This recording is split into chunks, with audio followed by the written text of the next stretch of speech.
यहाँ पर जैसे कि आप देख पा रहे हैं आपके टू डायमेंशनल एरे होंगे 3x2 साइज के, 3x2 साइज के टू डायमेंशनल एरे होंगे, ठीक है ना। और यहाँ पर एरे में आपका 3 रोज होंगे एंड 2 कॉलम्स होंगे, 3 रोज होंगी 2 कॉलम्स होंगे और टू डायमेंशनल एरे होंगे 3x2 साइज के इस 3 डायमेंशनल एरे में। जैसे कि आप देख पा रहे हैं यहाँ पर आपका ये 3 डायमेंशनल एरे है। तो अगर आपको यहाँ पर वैल्यू चाहिए तो वैल्यू के लिए आपको यहाँ पर ट्रिपल स्टार की या 3 स्टार की जरूरत पड़ेगी। अगर आप यहाँ पर सिंगल स्टार लगाते हैं तो सिंगल स्टार लगाने पर आपका एरे सेलेक्ट होगा, डबल स्टार लगाने पर आपका एरे भी सिलेक्ट हो जाएगा और रो भी सिलेक्ट हो जाएगा, और ट्रिपल स्टार लगाने पर आपका एरे सेलेक्ट हो जाएगा, रो सेलेक्ट हो जाएगा एंड कॉलम सेलेक्ट हो जाएगा। तो अगर आपके ये तीनों सेलेक्ट हो जाएंगे तो फिर वहाँ पर आपको वैल्यू मिल जाएगा। इसका मतलब अगर आपको एक वैल्यू चाहिए तो वैल्यू कैलकुलेट करने के लिए आपका एरे भी सिलेक्ट होना चाहिए, आपका रोज भी सिलेक्ट होना चाहिए एंड आपका कॉलम्स भी यहाँ पर सेलेक्ट होना चाहिए। तो आप ऐसा बोल सकते हैं अगर आपको वैल्यू यहाँ पर चाहिए तो वैल्यू के लिए आपको 3 स्टार की यहाँ पर जरूरत पड़ेगी। फर्स्ट स्टार से आप एरे सेलेक्ट करेंगे, सेकंड स्टार से आप रो सेलेक्ट करेंगे एंड थर्ड स्टार से आप यहाँ पर कॉलम सेलेक्ट करेंगे। और जब ये आपके तीनों सेलेक्ट हो जाएंगे तब आपको वैल्यू यहाँ पर मिल जाएगी। तो इस एरे को हम लेट से आप ऑलरेडी हम आपको बता चुके हैं कि ये जो एरे है ये मेमोरी में एज ए 1 डायमेंशनल स्टोर होगा एंड रो मेजर ऑर्डर में स्टोर होगा, ठीक है ना। ये जो 3 डायमेंशनल एरे जो आप देख रहे हैं, ये जो 3 डायमेंशनल एरे जो आप देख रहे हैं ये मेमोरी में as a 1 dimensional array store होगा और रो मेजर ऑर्डर में आपका यहाँ पर ये स्टोर होगा कि यहाँ पर आपके 2 कॉलम्स हैं। तो आप ऐसा बोल सकते हैं ये 2 4, ये आपका रो 0 हो जाएगा, 0 थ्रो हो जाएगा आपका ये, ठीक है ना। ये आपका 0 थ्रो हो जाएगा। फिर उसके बाद में आपने लिखा यहाँ पर 7 8, ये आपका फर्स्ट रो हो जाएगा। फिर देखिए आपने लिखा 3 4,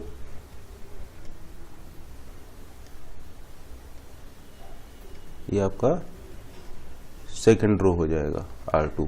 तो जैसे कि आप देख पा रहे हैं आपके यहाँ पर 3 रोज हैं और एक रो में आपके 2 एलिमेंट्स होंगे क्योंकि आपके यहाँ पर 2 कॉलम्स हैं। तो जैसे कि आप देख पा रहे हैं ये रो 0, रो 1 एंड रो 2, ये आपके 3 रोज हैं, ठीक है ना। और ये आपका जो है एरे कौन सा एरे होगा, ये एरे 0 होगा, ये आपका एरे 0 होगा। आप ऐसा बोल सकते हैं ये आपका हो जाएगा एरे 0 यानी A + 0, ये 0th एरे होगा आपका, क्योंकि ये आपका 3 डायमेंशनल एरे है। तो यहाँ पर आपके 2 डायमेंशनल एरे होंगे। ये 3 डायमेंशनल एरे हैं और यहाँ पर नंबर ऑफ 2 डायमेंशनल एरे कितने हैं आपके 2 हैं। तो आप ऐसा बोल सकते हैं कि यहाँ पर 2 डायमेंशनल एरे होंगे जिनका की साइज 3x2 होगा, यानी 3x2, ये 3x2 साइज यानी 6 एलिमेंट के आपके यहाँ पर 2 डायमेंशनल एरे होंगे। तो ये आपका हो जाएगा एरे 0, ये है आपका एरे 0। और इसी तरीके से हम लिख रहे हैं एरे 1, तो ये आपका हो जाएगा 2 3 एंड 3 4 का ये इंटीजर एरे है। तो एक एलिमेंट का साइज जो होगा यहाँ पर 2 बाइट का होगा। तो अगर ये 1000 है तो नेक्स्ट एड्रेस हो जाएगा आपका 1002, नेक्स्ट हो जाएगा 1004, 1008, 1010, 1012,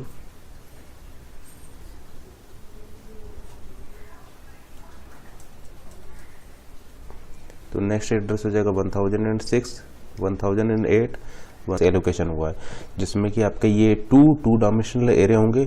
जैसे कि ये आप देख रहे हैं ये आपका फर्स्ट 2D एरे होगा और ये आपका ये सेकंड 2D एरे होगा। तो ये आपका एरे 0 है जो कि आपका फर्स्ट 2 डायमेंशनल एरे है, ये एरे आपका 1 है जो कि आपका सेकंड 2 डायमेंशनल एरे होगा, ठीक है ना। तो एरे 0, एरे 1 ये दोनों ही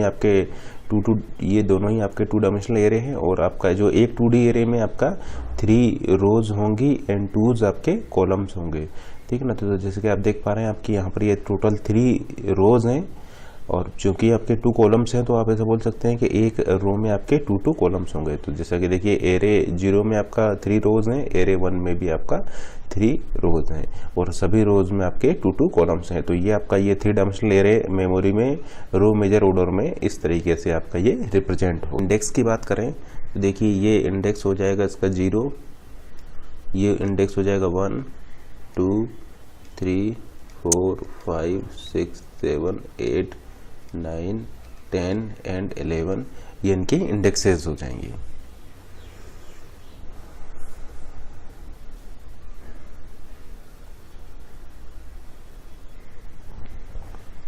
अब देखिए अगर हम आपसे पूछें ए क्या हो जाएगा तो ए हो जाएगा आपका array name which is equal to 1000, a is equal to array name which is equal to 1000 is equal to base address of entire 3D array. तो ए क्या है, ए आपका हो जाएगा is equal to 1000 is equal to base address of entire 3D array. A plus 0 क्या है, ए plus 0 आप ऐसा बोल सकते हैं कि 0th एरे का एड्रेस, ए प्लस 0 है आपका 0th एरे का एड्रेस जो कि इक्वल होगा 1000 के। उसी तरीके से ए प्लस 1 क्या हो जाएगा, ए प्लस 1 हो जाएगा आपका फर्स्ट एरे एड्रेस, यानी फर्स्ट एरे एड्रेस 1012। तो ये हो जाएगा ए प्लस 0, 1000 हो जाएगा ए प्लस 0 एंड 1012 हो जाएगा A plus 1 which is equal to first array address. तो ये एरे 0 है, ये एरे 1 है। एरे 0 जो है ये 2 डायमेंशनल एरे है, एरे 1 भी आपका एक 2 डायमेंशनल एरे है। तो ए प्लस 1 आपका हो जाएगा फर्स्ट एरे एड्रेस, ए प्लस 0 हो जाएगा आपका 0th एरे एड्रेस। उसी तरीके से अगर हम आपसे पूछें ए प्लस 2 क्या होगा तो ए प्लस 2 आपका हो जाएगा, देखिए ये हो जाएगा ए, ये हो गया ए प्लस 1 और ये हो जाएगा आपका A plus 2 which is equal to 1024, ठीक है ना, 1024। ये आपका हो जाएगा सेकंड एरे एड्रेस। तो आपने यहाँ पर क्या देखा कि अगर आप यहाँ पर लिख रहे हैं ए या फिर ए प्लस 0 तो ये आपका हो जाएगा 0th एरे का एड्रेस जो कि इक्वल हो जाएगा आपका 1000 का। आपने लिखा यहाँ पर ए प्लस 1 तो ये आपको हो जाएगा 1012 which is equal to first array address. और ये आप कैसे निकालेंगे, ये आप ऐसे निकालेंगे, देखिए ए की वैल्यू है 1000 प्लस 1, यानी आपने एक एरे को क्रॉस कर दिया है। अब एक एरे को क्रॉस करने का मतलब है, देखिए आपका 2 डायमेंशनल एरे था, एक एरे को क्रॉस करने का मतलब है ये 6 एलिमेंट को क्रॉस करना, क्योंकि ये 2D एरे है जिसमें कि आपका 3 रोज हैं एंड 2 कॉलम्स हैं, इन टोटल 6 आपके एलिमेंट्स होंगे यहाँ पर। तो आप ऐसा बोल सकते हैं कि आपने एक एरे को क्रॉस करने का मतलब है 3 रोज को आपने क्रॉस किया है और एक रो में आपके 2 एलिमेंट्स हैं, यानी 6 टोटल एलिमेंट्स को आपने क्रॉस किया और एक एलिमेंट आपका 2 बाइट्स का है तो इंटू 2, यानी एक एरे को क्रॉस करने का मतलब है 3 into 2 into 2 which is equal to, जैसे कि आप देख सकते हैं 12, यानी एक एरे को क्रॉस करने का मतलब है 12 बाइट्स को क्रॉस करना। तो 1000 में अगर आप 12 को जोड़ेंगे तो आपको मिल जाएगा 1012, क्योंकि ये आपका एक 3 डायमेंशनल एरे है। तो अगर आप इसमें ए प्लस 1 करेंगे तो आपका वो एरे क्रॉस हो जाएगा, ठीक है ना। तो ये आपका ए है, ये आपका हो जाएगा ए प्लस 1, ए प्लस 1 आपका हो जाएगा 1012, क्योंकि आपने एक एरे को क्रॉस कर दिया है, यानी आपने 12 बाइट्स को क्रॉस कर दिया है, क्योंकि टोटल यहाँ पर 6 एलिमेंट्स होंगे, 3 इंटू 2 6 एलिमेंट्स होंगे और एक एलिमेंट 2 बाइट का है, यानी टोटल 12 बाइट आपके यहाँ पर क्रॉस हो जाएंगे।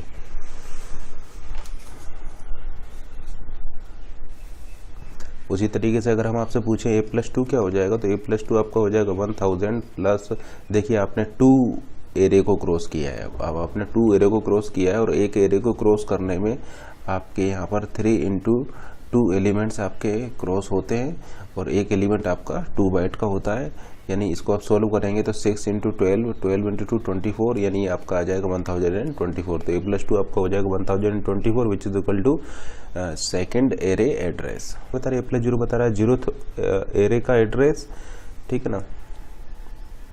और ये A1 क्या बता रहा है, A1 आपको बता रहा है फर्स्ट एरे का एड्रेस। जैसे कि आप देख पा रहे हैं यहाँ पर A प्लस 1 क्या है, A प्लस 1 है आपका 1012, जो कि आपने इस तरीके से कैलकुलेट किया है, ठीक है ना। लेकिन यहाँ पर आपका एरे सेलेक्ट नहीं हुआ है, आपका एरे सेलेक्ट नहीं हुआ है। जैसे ही अगर आप इसमें +1 कर देंगे, लेट से आपने A प्लस 1 कर दिया तो एक सीधे एक एरे जंप हो जाएगा और ये इक्वल हो जाएगा A प्लस 2 के, और जो इक्वल हो जाएगा 1024 के। लेकिन अगर आपने यहाँ पर स्टार लगा दिया, आपने लिख दिया स्टार A प्लस 1 ठीक है ना, आपने स्टार लगा दिया तो ये इक्वल हो जाएगा A1 के। अब चूंकि ये 3 डायमेंशनल एरे तो आप ऐसा बोल सकते हैं, आपने यहाँ पर एरे सेलेक्ट होगा, फर्स्ट स्टार से आपका एरे सेलेक्ट होगा, तो ये क्या हो जाएगा, ये भी आपका होगा 1012, यानी फर्स्ट एरे एड्रेस होगा ये। लेकिन अब आपका यहाँ पर एरे सेलेक्ट हो चुका है, अब आपका यहाँ पर एरे जो है वो सेलेक्ट हो चुका है, तो ये भी इक्वल हो जाएगा 1012 के। लेकिन आपका यहाँ पर स्टार लगाते ही एरे आपका ये सेलेक्ट हो जाएगा, यानी आप ऐसा बोल सकते हैं एरे 1 आपका यहाँ पर सेलेक्ट हो चुका है। जबकि यहाँ पर A+1 का क्या मतलब है, A+1 का मतलब ये है कि केवल 1012 ये केवल एक आपका एक एड्रेस है, यहाँ पर आपका एरे सेलेक्ट नहीं हुआ है, लेकिन स्टार लगाते ही ये एरे 1 आपका सेलेक्ट हो जाएगा। उसी तरीके से अगर आप सिंपली लिख रहे हैं A, तो आपका A हो जाएगा 1000 जो कि 0th एरे का एड्रेस होगा, लेकिन यहाँ पर एरे आपका सेलेक्ट नहीं हुआ है। लेकिन जैसे ही आपने स्टार लगा दिया, स्टार का मतलब हो जाएगा A0, यानी आप ऐसा बोल सकते हैं अब आपका 0th एरे जो है यहाँ पर सेलेक्ट हो चुका है। उसी तरीके से अगर आपने यहाँ पर डबल स्टार लगा दिया है तो आप ऐसा बोल सकते हैं, देखिए ये फर्स्ट स्टार से आपका एरे सेलेक्ट हो गया, 0th एरे सेलेक्ट हो जाएगा, और सेकंड स्टार से आपका 0th रो सेलेक्ट हो जाएगा, यानी अभी आपका एरे भी सेलेक्ट हो चुका है और आपकी रो भी यहाँ पर सेलेक्ट हो चुकी है। क्योंकि देखिए इसको मैं क्या लिख सकता हूँ, इसको मैं लिख सकता हूँ A0 0, तो देखिए मैं ये भी लिख सकता हूँ स्टार A, इसी को मैं देखिए ये भी लिख सकता हूँ स्टार A+0 +0 स्टार। तो देखिए स्टार A+0 आपका हो जाएगा स्टार A, स्टार A+0 आपका हो जाएगा स्टार A, और ये आपका इक्वल हो जाएगा स्टार A के। ठीक है ना, तो इसको मैं इस तरीके से भी यहाँ पर लिख सकता हूँ। तो जैसे कि आप देख रहे हैं आपका एरे सेलेक्ट हो चुका है और आपका रो सेलेक्ट हो चुका है। तो देखिए इस स्टार से एरे सेलेक्ट हुआ, इस स्टार से आपका रो सेलेक्ट हुआ। तो आप ऐसा बोल सकते हैं कि देखिए आपका 0th एरे सेलेक्ट हो गया है और 0th एरे में आपका 0th रो सेलेक्ट हो चुका है। तो 0th एरे में 0th रो का क्या एड्रेस है 1000। तो अभी भी इसकी वैल्यू क्या आएगी, इसकी वैल्यू आपका 1000 ही आएगी। लेकिन देखिए 0th एरे सेलेक्ट हुआ, 0th एरे में 0th रो सेलेक्ट हुआ है और 0th एरे की 0th रो का एड्रेस है 1000, यानी ये वैल्यू क्या आएगी आपका, ये वैल्यू आएगी आपका 1000, जो कि 0th एरे की 0th रो की वैल्यू है, जहां पर कि आपका ये रो भी आपने सेलेक्ट कर ली है। लेकिन अगर हम आपसे पूछें कि ये A0+0 क्या होगा, या इसको आप इस तरीके से भी लिख सकते हैं स्टार A+0+0, तो ये भी देखिए आपका 1000 ही होगा, क्योंकि देखिए आपने अभी केवल एक स्टार लगाया है, यानी आपका 0th एरे सेलेक्ट हुआ है और आपने यहाँ पर लिखा है +0। यानी देखिए सबसे पहले आप यहाँ पर एरे सेलेक्ट करेंगे, एरे सेलेक्ट करेंगे, एरे सेलेक्ट करने के बाद में फिर आप रो सेलेक्ट करेंगे और रो सेलेक्ट करने के बाद फिर आप कॉलम्स को सेलेक्ट करेंगे। तो सबसे पहले देखिए आपने एरे सेलेक्ट करेगा, एरे सेलेक्ट करने के बाद फिर आप रो को सेलेक्ट करेंगे और रो सेलेक्ट करने के बाद में फिर आप कॉलम्स को सेलेक्ट करेंगे। तो केवल अभी आपने एरे को सेलेक्ट किया है, यानी आपने 0th एरे को सेलेक्ट किया है। 0th एरे में देखिए अभी आप 0th रो पर है, लेकिन आपने रो को सेलेक्ट नहीं किया है, तो इसकी वैल्यू भी आपका 1000 होगी, लेकिन अभी आपका यहाँ पर रो सेलेक्ट नहीं हुआ है। लेकिन अगर हम आपसे पूछें कि A0 क्या हो जाएगा, तो देखिए आपने 3 स्टार लगा दिए हैं, तो आपका ये देखिए 0th एरे सेलेक्ट हो चुका है, 0th एरे में 0th रो सेलेक्ट हो चुका है और 0th रो में आपका 0th कॉलम सेलेक्ट हो चुका है, यानी तीनों सेलेक्ट हो चुके हैं। तो आपकी वैल्यू क्या आ जाएगी, वैल्यू आ जाएगी आपका 2, यानी ये वैल्यू हो जाएगा आपका 2। या फिर इसी चीज़ को मैं इस तरीके से भी लिख सकता हूँ स्टार A, या फिर इसी को मैं देखिए इस तरीके से भी लिख सकता हूँ स्टार A+0। देखिए सबसे पहले मैंने इसको सॉल्व किया, ये हो जाएगा स्टार A+0। फिर देखिए मैं इसको सॉल्व कर रहा हूँ, तो ये हो जाएगा स्टार A+0 स्टार +0। अब देखिए मैं इसको सॉल्व कर रहा हूँ, तो ये मेरा हो जाएगा स्टार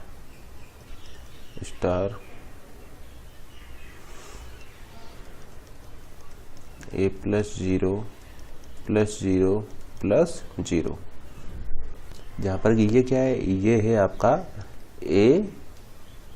A00,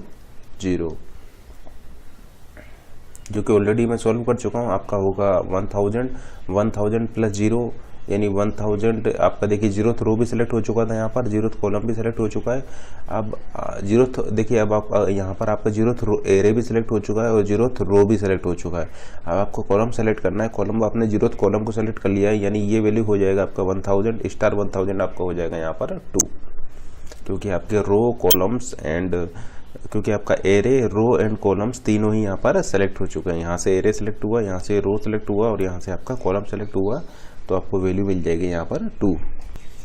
ठीक है ना। जैसा कि आप देख पा रहे हैं ये वैल्यू क्या थी, ये वैल्यू थी आपके 1000, ये वैल्यू थी आपका 1000, लेकिन यहाँ पर आपने चूंकि 2 स्टार लगाए हुए हैं तो एरे भी सिलेक्ट हो चुका था और रो भी सिलेक्ट हो चुका था। तो आप ऐसा बोल सकते हैं कि ये वैल्यू हो गई आपका 1000। देखिए ये वैल्यू हो गई आपका 1000, यानी स्टार 1000 प्लस 0, ठीक है ना, क्योंकि ये वैल्यू है आपका 1000। अब जैसा कि आप यहाँ पर देख पा रहे हैं, यहाँ पर आपका एरे भी सिलेक्ट हो चुका था, रो भी सिलेक्ट हो चुका था, यानी 0th एरे 0th रो आपका सेलेक्ट हो चुका है, 0th एरे 0th रो आपका सेलेक्ट हो जाएगा। यहाँ से आपने 0th कॉलम को सेलेक्ट कर लिया, तो सेलेक्ट करते ही आपका एड्रेस क्या आ जाएगा, ये आ जाएगा 1000, यानी आपकी तीनों चीज़ें सेलेक्ट हो चुका है, एरे भी सिलेक्ट हो चुका है, रो भी सिलेक्ट हो चुका है और कॉलम भी सिलेक्ट हो चुका है। तो अब आपने लगा दिया स्टार, तो ये आपकी क्या आ जाएगी, ये वैल्यू आ जाएगा। यानी देखिए यहाँ पर आपने ये वाला स्टार लगा दिया, आपका कॉलम्स भी सिलेक्ट हो जाएगा। यहाँ तक देखिए आपका 0th रो सेलेक्ट हो चुका था, 0th यहाँ पर देखिए आपका 0th एरे सेलेक्ट हो चुका था और 0th रो सेलेक्ट हो चुका था, और ये स्टार लगाते ही आपका 0th कॉलम भी सेलेक्ट हो जाएगा। तो आपकी ये वैल्यू आ जाएगी आपका 2, और जो कि इक्वल होगा इस A000 के। ठीक है ना। तो जैसे कि आप देख पा रहे हैं 0th एरे सेलेक्ट हुआ, 0th रो सेलेक्ट हुआ, 0th कॉलम सेलेक्ट हुआ है। ये इसमें आप देखिए 0th एरे सेलेक्ट हुआ, 0th रो सेलेक्ट हुआ एंड 0th कॉलम सेलेक्ट हुआ, और आपको ये वैल्यू 2 मिल जाएगी। स्टार ए का मतलब है आपका A000, तो इसकी वैल्यू क्या हो जाएगा, आपका 2 हो जाएगा। ठीक है ना, क्योंकि स्टार ए, इसी तरीके से स्टार ए का मतलब हो जाएगा आपका A0, यानी आपने 0th एरे को सेलेक्ट। अब देखिए अगर हम आपसे पूछें कि A1 प्लस 2 क्या हुआ, तो सबसे पहले तो देखिए A1 को देखिए, A1 को आप क्या लिख सकते हैं, A1 को आप लिख सकते हैं स्टार A+1, और देखिए A+1 क्या है, A+1 है आपका 1012, यानी स्टार 1012, यानी आप ऐसा बोल सकते हैं आपका फर्स्ट एरे यहाँ पर सेलेक्ट हो चुका है, फर्स्ट एरे आपका सेलेक्ट हो चुका है। तो ये आपका हो जाएगा 1012 प्लस 2, यानी यहाँ पर देखिए फर्स्ट एरे आपका, चूँकि ये स्टार आपका आ चुका है, यानी आप ऐसा बोल सकते हैं कि ये यहाँ पर फर्स्ट एरे आपका सेलेक्ट हो चुका है। अब आप यहाँ पर रो के लिए प्रोसीड करेंगे, तो देखिए फर्स्ट एरे आपका सेलेक्ट हो चुका है, फर्स्ट एरे में आप अब सेकंड रो के लिए जाएंगे, सेकंड रो के लिए जाएंगे, यानी आपको देखिए इस रो पे जाना है। फर्स्ट एरे आपका सेलेक्ट हो चुका है, इस स्टार से आपका फर्स्ट एरे सेलेक्ट हो चुका है। अब आपको ये सेकंड रो पर जाना है, सेकंड रो पर जाने के लिए आपको ये 2 रो क्रॉस करने पड़ेंगे। तो इसका एड्रेस क्या हो जाएगा, एड्रेस हो जाएगा 1012 प्लस आपको देखिए 2 रो क्रॉस करने पड़ेंगे। तो एक रो को क्रॉस करने का मतलब है 2 एलिमेंट को क्रॉस करना, यानी 2 रो को क्रॉस करने का मतलब है 2 × 2 यानी 4 एलिमेंट्स को आपको ये क्रॉस करना। 2 रोज को क्रॉस करने का मतलब है ये 4 एलिमेंट्स को क्रॉस करना, और एक एलिमेंट आपका 2 बाइट का होता है, तो इंटू 2 इसको आप सॉल्व करेंगे तो ये हो जाएगा 1012 plus 6 which is equal to 1018। Sorry, ये हो जाएगा आपका 2 × 2 4 × 2 8, 1012 प्लस 8 इज इक्वल टू 1020। ठीक है ना। तो इसकी वैल्यू क्या आ गई, इसकी वैल्यू आ गई आपका 1020, जिसमें कि आपका फर्स्ट एरे सेलेक्ट हो चुका है, फर्स्ट एरे सेलेक्ट हो चुका है और आप सेकंड रो पर खड़े हैं। फर्स्ट एरे सेलेक्ट हो चुका है और आप सेकंड रो पर खड़े हैं, अभी आपने रो को सेलेक्ट यहाँ पर नहीं किया है। तो 1020 क्या है, आपका एक एड्रेस है जिसमें कि आपका फर्स्ट एरे सेलेक्ट हो चुका है, लेकिन ये आपका जो सेकंड रो है ये अभी आपने सेलेक्ट नहीं किया है, क्योंकि अभी आपने केवल यहाँ पर एक सिंगल स्टार का ही यूज़ किया है। A1 प्लस 2 में अगर एक और +1 कर देते हैं तो देखिए अभी आपका केवल एरे सेलेक्ट हुआ था, आपने फर्स्ट एरे को सेलेक्ट किया है, रो को चूंकि आपने सेलेक्ट नहीं किया था तो +1 करते ही एक रो और क्रॉस हो जाएगा, क्योंकि अभी आपका रो सेलेक्ट नहीं हुआ है, केवल अभी आपने एरे को सेलेक्ट किया है, रो को अभी आपने सेलेक्ट नहीं किया है। तो +1 करते ही एक रो और जंप हो जाएगी, क्योंकि रो अभी आपने सेलेक्ट नहीं किया, केवल एरे को सेलेक्ट किया है। अगर आप यहाँ पर +2 लिख देते हैं तो देखिए ये वैल्यू क्या थी, A1 + 2, ये क्या था, ये था आपका 1020।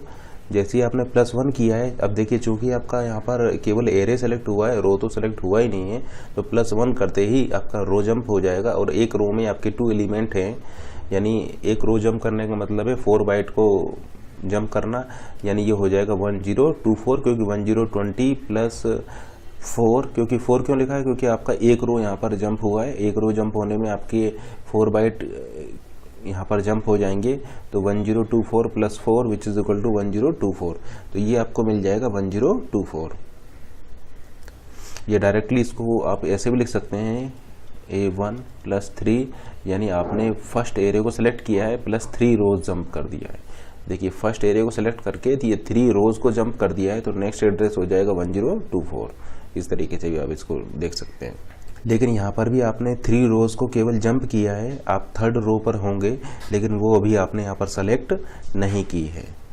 लेकिन अगर आप यहाँ पर इसको स्टार लगा दें, इसमें अगर आप स्टार लगा दें, आपने लिखा A1 प्लस 2 और आपने स्टार लगा दिया, तो स्टार लगाते ही अब आपका रो सेलेक्ट हो जाएगा। क्योंकि देखिए यहाँ पर आपने क्या किया था, आपने एरे को सेलेक्ट किया था, जैसे इसको आप देख पा रहे हैं, आपने यहाँ पर एरे को सेलेक्ट किया था। एरे को सेलेक्ट करके आपने 2 रो को जंप किया, यानी एरे को सेलेक्ट करके जैसे ही आप 2 रो को जंप करेंगे तो आप होंगे 1020 एड्रेस पर।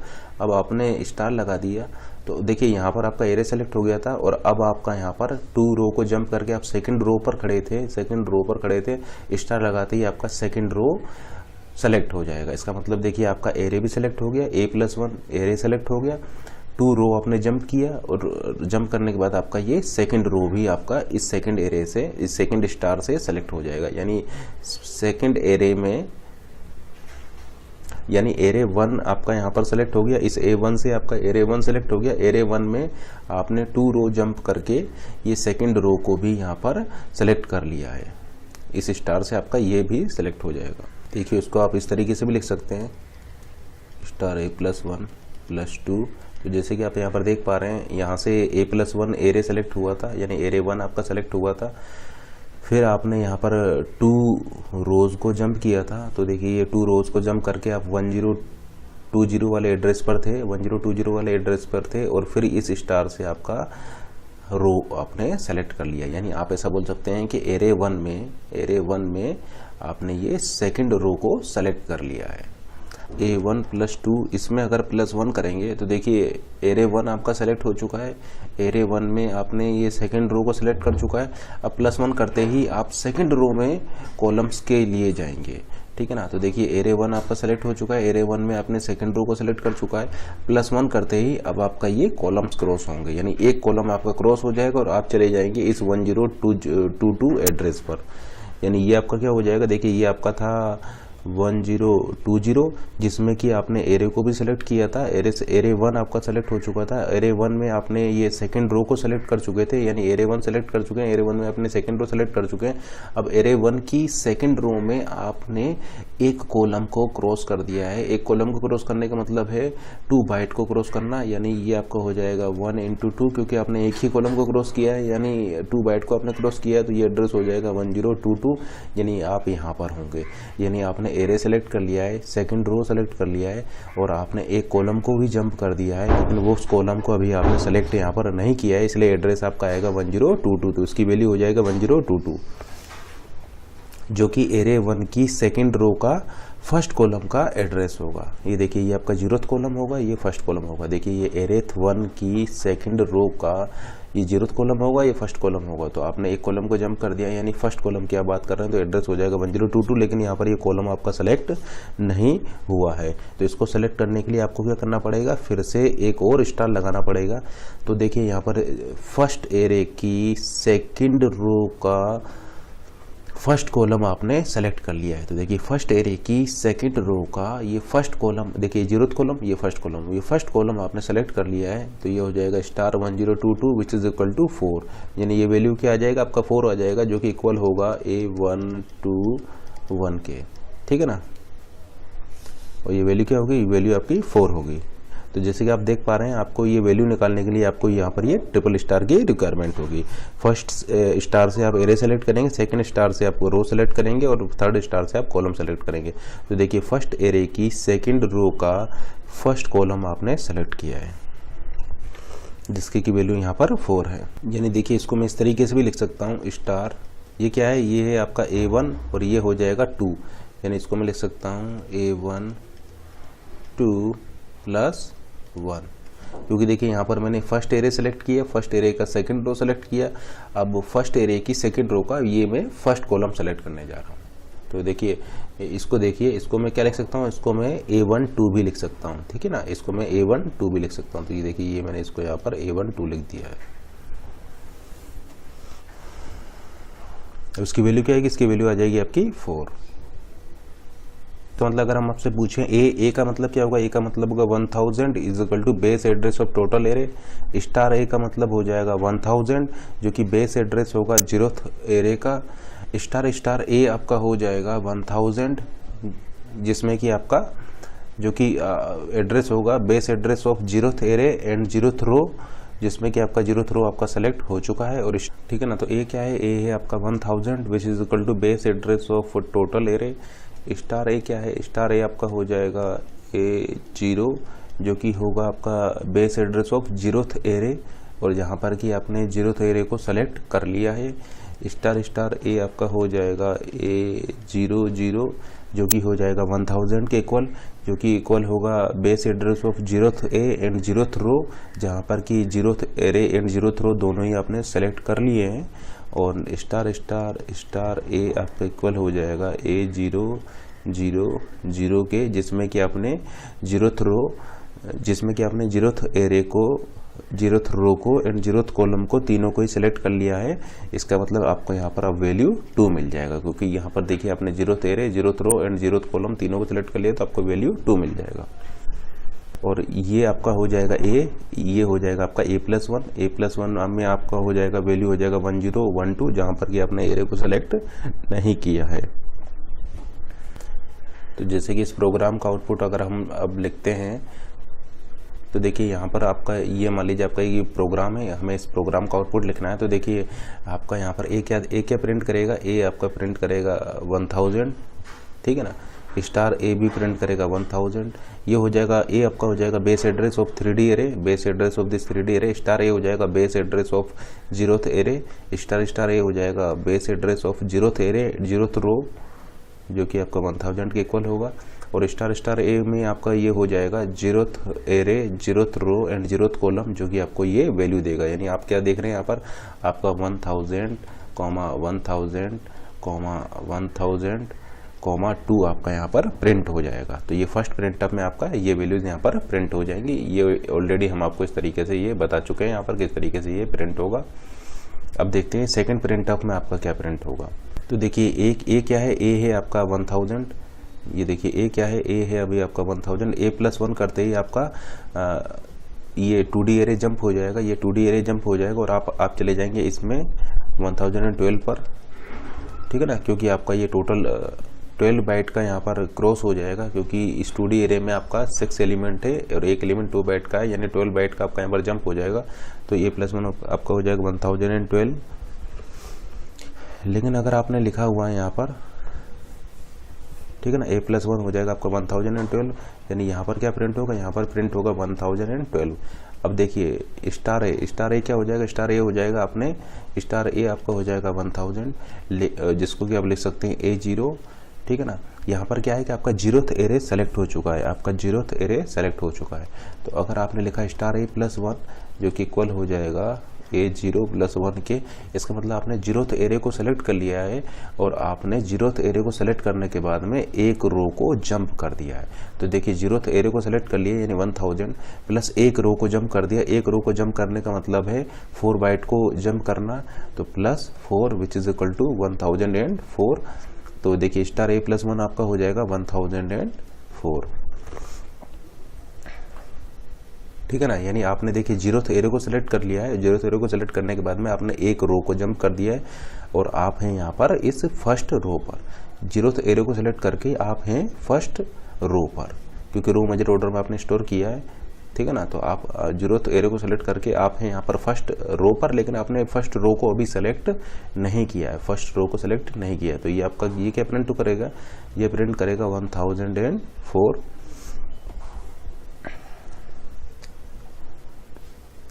अब देखते हैं स्टार A+1 को। तो देखिए स्टार A+1 यानी आपने एरे भी सिलेक्ट कर लिया है, आपने रो भी सिलेक्ट कर लिया है। तो देखिए इसको मैं इस तरीके से भी लिख सकता हूँ A00+1, यानी आपने 0th ए को सिलेक्ट किया है, 0th एरे को सिलेक्ट किया है, 0th एरे में आपने 0th रो को सिलेक्ट किया है और अब आप सेलेक्ट करने जा रहे हैं कॉलम्स के लिए। तो देखिए आपने 0th एरे को सिलेक्ट किया है, 0th एरे में आपने 0th रो को सिलेक्ट किया है, अब 0th रो में आपने एक कॉलम को क्रॉस कर दिया है, ठीक है ना। +1 का मतलब है एक कॉलम को आप क्रॉस किए, क्योंकि देखिए आपने एरे को सेलेक्ट कर लिया है, आपने रो को सेलेक्ट कर लिया है, अब आप कॉलम को सेलेक्ट करेंगे, यानी 0th एरे को आप सेलेक्ट कर चुके हैं, 0th एरे में आपने 0th रो को सेलेक्ट कर लिया है, अब आपने एक कॉलम को क्रॉस कर दिया है और आप फर्स्ट कॉलम पर हैं, 0th एरे की 0th रो के फर्स्ट कॉलम पर हैं। यानी एक कॉलम को क्रॉस करने का मतलब है 2 बाइट को क्रॉस करना, यानी ये क्या है, ये है आपका 1000, ये है आपका 1000 प्लस एक कॉलम को क्रॉस करने का मतलब है 2 बाइट को क्रॉस करना, यानी ये एड्रेस हो जाएगा आपका 1002, यानी आप यहाँ पर खड़े होंगे, यानी आपने 0th एरे की 0th रो के फर्स्ट कॉलम पर होंगे, 0th एरे की 0th रो के फर्स्ट कॉलम पर होंगे, जो कि 1002 होगा। तो ये वैल्यू आपको मिल जाएगा 1002। देखिए यहाँ पर आपका एरे सेलेक्ट हो चुका है, रो भी सेलेक्ट हो चुका है, लेकिन आपका कॉलम अभी आपका यहाँ पर सेलेक्ट नहीं हुआ है, कॉलम आपने सेलेक्ट यहाँ पर अभी नहीं किया है। तो आप ऐसा बोल सकते हैं 0th रो एरे सेलेक्ट हो चुका है, 0th एरे सेलेक्ट हो चुका है, 0th रो सेलेक्ट हो चुका है, लेकिन ये जो कॉलम है, ये कॉलम अभी आपने सेलेक्ट नहीं किया है, केवल आप यहाँ पर एक कॉलम को क्रॉस करके ये फर्स्ट कॉलम पर यहाँ पर खड़े हुए हैं, लेकिन आपने कॉलम को सेलेक्ट नहीं किया। अगर आप इस कॉलम को भी सेलेक्ट कर लेंगे तो फिर आपको ये वैल्यू 4 प्रिंट हो जाएगा, लेकिन चूंकि आपने कॉलम सेलेक्ट नहीं किया है, इसलिए ये एक एड्रेस होगा जो कि कॉलम को 1002 के। अब देखते हैं स्टार स्टार स्टार A+1 को, तो ऑलरेडी हम बता चुके हैं कि देखिए आपने 0th एरे सेलेक्ट कर लिया है, 0th रो सेलेक्ट कर लिया है, 0th कॉलम को सेलेक्ट कर लिया है, ठीक है ना। यानी आपने 3 स्टार लगा दिए हैं, 0th array, 0th row and 0th column, 0th array, 0th row and 0th column, यानी आपको ये वैल्यू क्या मिल जाएगा, ये वैल्यू मिल जाएगा 2 + 1, यानी आपको हो जाएगा 3, यानी यहाँ पर आपका क्या होगा, यहाँ पर वैल्यू 3 प्रिंट हो जाएगा, क्योंकि आपने इस 2 वैल्यू में 1 से इंक्रीमेंट कर दिया है, तो 2 + 1 आपका ये 3 यहाँ पर प्रिंट हो जाएगा। तो देखिए इसका आउटपुट क्या आ जाएगा, इसका आउटपुट सेकंड प्रिंटफ का आउटपुट आ जाएगा 1012, 1004, 1002 एंड वैल्यू 3, ये आपका यहाँ पर प्रिंट होंगे। तो इस कोड का आउटपुट आपका ये आ जाएगा, ये जो प्रोग्राम हमने लिखा हुआ है इसका आउटपुट ये आ जाएगा, ये फर्स्ट प्रिंटफ का आउटपुट ये होगा एंड सेकंड प्रिंटफ का आउटपुट आपका ये हो जाएगा। तो इनका आउटपुट क्या आएगा, अब जैसे कि हम आपको ऑलरेडी बता चुके हैं, ये क्या है, ये आपका एक करेक्टर एरे है, ठीक है ना, करेक्टर एरे, ये आपका करेक्टर एरे है। तो करेक्टर एरे के केस में हम ऑलरेडी आपको बता चुके हैं कि आप इसका कंटेंट चेंज कर सकते हैं, लेकिन इसका बेस एड्रेस को चेंज नहीं कर सकते हैं, ठीक है ना, क्योंकि ये कैरेक्टर एरे है, तो इसका आप बेस एड्रेस को चेंज नहीं कर सकते, लेकिन इसके कंटेंट को चेंज कर सकते हैं। और ये क्या है, ये आपका एक स्ट्रिंग कांस्टेंट है, तो इस स्ट्रिंग कांस्टेंट का आप कंटेंट को चेंज नहीं कर सकते हैं, लेकिन इसके बेस एड्रेस को चेंज कर सकते हैं। ये ऑलरेडी हम डिस्कस कर चुके हैं। तो इस प्रॉब्लम को डिस्कस करते हैं किस तरीके से आप इसको सोल्व करेंगे। तो देखिए सबसे पहले आपने लिखा है केयर P = 20, यानी आप ऐसा बोल सकते हैं कि आपका 20 कैरेक्टर का यहाँ पर एरे हो जाएगा, ठीक है ना। केयर P 20, यानी आपका एक 20 कैरेक्टर का एरे यहाँ पर मेमोरी में एलोकेट हो जाएगा। तो ये देखिए आपका ये 20 कैरेक्टर का एरे जो है आपका मेमोरी में एलोकेट हो चुका है। एंड एरे नेम क्या है, एरे नेम है आपका P, तो एरे नेम हो जाएगा आपका P, और ये 20 कैरेक्टर का एरे आपका हो जाएगा। लेट से ये जो बेस एड्रेस है 1000। अब चूंकि एरे आपका 1 बाइट का होता है, तो नेक्स्ट हो जाएगा 1001, नेक्स्ट हो जाएगा 1002, नेक्स्ट हो जाएगा आपका 1003, ठीक है ना। इस तरीके से आपके ये 1 बाइट के यहाँ पर इस एरे में एलोकेशंस होंगे। ये हो जाएगा 4, 5, 6, 7, 8 एंड सो ऑन। और इंडेक्स क्या हो जाएगा, ये इनके इंडेक्स हो जाएगा 0, 1, 2, 3, 4, 5, 6, 7, 8 एंड सो ऑन, ये इसकी इंडेक्स हो जाएंगी। तो आप जैसे कि यहाँ पर देख पा रहे हैं, ये केयर P 20 लिखते हैं, यहाँ पर आपका 20 कैरेक्टर का एरे जो है यहाँ पर मेमोरी में एलोकेट हो जाएगा। फिर आपने लिखा है केयर स्ट्रिंग S = स्ट्रिंग, तो आपका लेट से ये मेमोरी में आपका ये स्ट्रिंग सेव है STRIN एंड G, और ये आपका हो जाएगा नल कैरेक्टर जो कि रिप्रेजेंट करेगा एंड ऑफ स्ट्रिंग को, ठीक है ना। ये मान लीजिए आपकी स्ट्रिंग है एंड लेट से ये जो मेमोरी में जो एड्रेस जहाँ पर स्टोर है ये आपका 2000 मेमोरी एड्रेस पर स्टोर है, 2000। अब कैरेक्टर आपका 1 बाइट का होता है, तो ये एड्रेस हो जाएगा 2001, इसका एड्रेस हो जाएगा 2002, इसका एड्रेस हो जाएगा 2003, इसका एड्रेस हो जाएगा 2004, इसका एड्रेस हो जाएगा 2005, और ये नल कैरेक्टर का एड्रेस हो जाएगा आपका 2006, ठीक है ना। फिर उसके बाद में आपने यहाँ पर एक कैरेक्टर पॉइंटर डिफाइन किया हुआ है S, तो एक करेक्टर पॉइंटर एस आपने डिफाइन किया हुआ है। लेट से इसका मेमोरी एड्रेस है 3000 और जो कि पॉइंट करेगा इस स्ट्रिंग के बेस एड्रेस को यानी स्टार्टिंग एड्रेस को, यानी एस पॉइंट करेगा इस 2000 को। यहाँ पे सब बोल सकते हैं कि एस पॉइंटर जो है ये इस 2000 एड्रेस को यहाँ पर पॉइंट करेगा। फिर देखिए आपने लिखा हुआ है यहाँ पर इंट लेंथ, यानी एक लेंथ के लिए एलोकेशन होगा, लेंथ वेरिएबल के लिए आपका एलोकेशन होगा। ये इंटीजर टाइप का होगा जो कि आपका स्ट्रिंग लेंथ एस को यहाँ पर स्टोर करेगा। अब स्ट्रिंग लेंथ ऑफ एस यानी स्ट्रिंग की लेंथ क्या हो जाएगा 1 2 3 4 5 6, यानी इसमें आपका ये 6 वैल्यू आ जाएगा। लेट से ये लोकेशन आपका 4000 मेमोरी एड्रेस पर इसके लिए होता है। अब देखिए अगर हम आपसे यहाँ पर ये पूछें कि अगर आप इसको प्रिंट कराएं, प्रिंट ऑफ %s, एस, तो यहाँ पर क्या प्रिंट होगा, तो यहाँ पर आपका ये स्ट्रिंग प्रिंट हो जाएगा, स्ट्रिंग आपका यहाँ पर प्रिंट हो जाएगा। लेकिन अगर हम यहाँ पर आपका एस की जगह पर अगर $s लिख देते हैं तो $s का मतलब हो जाएगा S0 यानी content at this 2000 memory address. तो आपका ये यहाँ पर फिर यहाँ पर ये सिंगल करेक्टर एस प्रिंट होगा, फिर आपका ये सिंगल करेक्टर एस प्रिंट हो जाएगा, क्योंकि ये आपका हो जाएगा content at this 2000 memory address, जो कि आपका ये सिंगल करेक्टर एस होगा। ठीक है ना, क्योंकि एस की वैल्यू क्या है, एस की वैल्यू है आपका 2000, तो $s हो जाएगा ये एस करेक्टर, 1 बाइट का एस करेक्टर। तो अब फिर आपका यहाँ पर केवल ये एस करेक्टर यहाँ पर प्रिंट होगा। लेकिन अगर हम यहाँ पर s+2 लिख देते हैं, s+2, तो देखिए ये हो गया s+0, s+1, s+2। तो आपका अगर आप यहाँ पर s+2 लिख देते हो तो फिर आपका ये रिंग प्रिंट हो जाएगा, फिर आपका ये रिंग यहाँ पर प्रिंट हो जाएगा, क्योंकि s+2 आपका हो जाएगा ये 2002, यानी आप यहाँ पर 2002 को पास करेंगे तो फिर आपका ये रिंग प्रिंट हो जाएगा। लेकिन अगर आपने लिख दिया यहाँ पर *s+2 यानी s2, तो फिर आपका यहाँ पर केवल ये करेक्टर r प्रिंट होगा। ठीक है ना, तो इस तरीके से यहाँ पर ये वैल्यूज़ आपका प्रिंट होगी। अब इस कोड को एग्जीक्यूट कराते हैं। अगर हम आपसे पूछें ये साइज ऑफ एस क्या होगा, तो जैसे कि आप देख पा रहे हैं ये एस जो है ये 2 बाइट के एड्रेस को कंटेन कर रहा है, तो साइज ऑफ एस आपका हो जाएगा 2 बाइट। लेकिन अगर हम आपसे पूछें साइज ऑफ पी क्या होगा, तो साइज ऑफ पी जैसे कि ये 20 कैरेक्टर का एरे है, तो साइज ऑफ पी हो जाएगा 20 बाइट्स। अब इस लूप को एग्जीक्यूट कराते हैं। देखिए आपकी आई की वैल्यू क्या है, आई की वैल्यू 0 है। आई की देखिए आई की वैल्यू क्या है आपका, आई की वैल्यू है यहाँ पर 0। फिर देखिए i is less than length, यानी 0 इज लेस देन 6, कंडीशन आपका ट्रू है, तो आपका ये वाला एग्जीक्यूट होगा, यानी P0 is equal to s. Length की वैल्यू क्या है, लेंथ की वैल्यू है आपका यहाँ पर 6 -0, यानी ये हो जाएगा आपका S6 -0, जिसको आप लिख सकते हैं *S+6।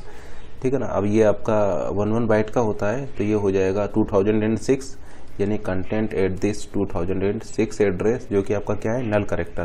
तो ये P0 पर क्या आ जाएगा, P0 पर आपका चला जाएगा यहाँ पर ये नल करेक्टर। तो ये नल करेक्टर जो है ये आपका ये P0 वाली पोजीशन पर चला जाएगा। देखिए एस था आपका 2000 और एक करेक्टर आपका 1 बाइट का होता है, तो 6 × 1 तो 2006 ये हो जाएगा। फिर देखिए आई की वैल्यू इंक्रीमेंट होगा, तो आई की वैल्यू इंक्रीमेंट होकर के आपका 1 हो जाएगा।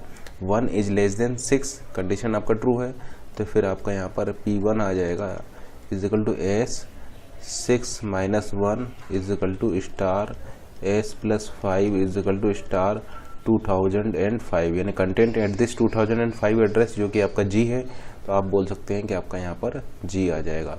इसी एंड सो ऑन, इसी तरीके से अगर आप कंटिन्यू करेंगे तो आप बोल सकते हैं कि P2 में क्या आएगा, P2 में आपका आ जाएगा *2004, जो कि आपका यहाँ पर N है, तो आपका यहाँ पर N आ जाएगा। में आएगा *2003, एंड इसी तरीके से P4 में क्या आएगा, P4 में आपका आ जाएगा *2002, क्योंकि यहाँ पर हम लिख रहे हैं 6 - 4 हो जाएगा आपका 2, यानी *S+2 यानी *2002, यानी 2002 का कंटेंट क्या है आपका R, यानी आपका यहाँ पर R आ जाएगा। इस तरीके से P5 में आ जाएगा आपका *2001, यानी आपका यहाँ पर T आ जाएगा।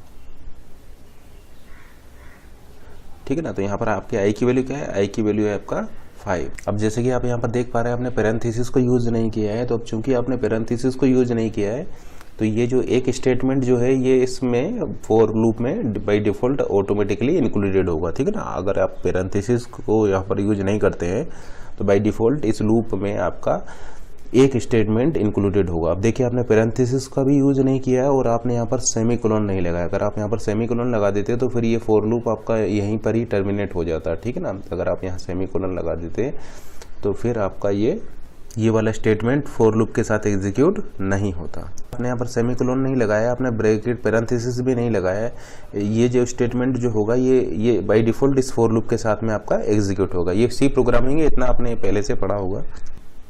अब देखिए यहाँ पर आई की वैल्यू आपका हो चुका है 5, ठीक है ना। और P5 में आपका ये स्टार 2001 आप यहाँ पर डाल चुके हैं। तो 2001 था आपका T, यानी ये P5 में आप इस T को यहाँ पर डाल चुके हैं।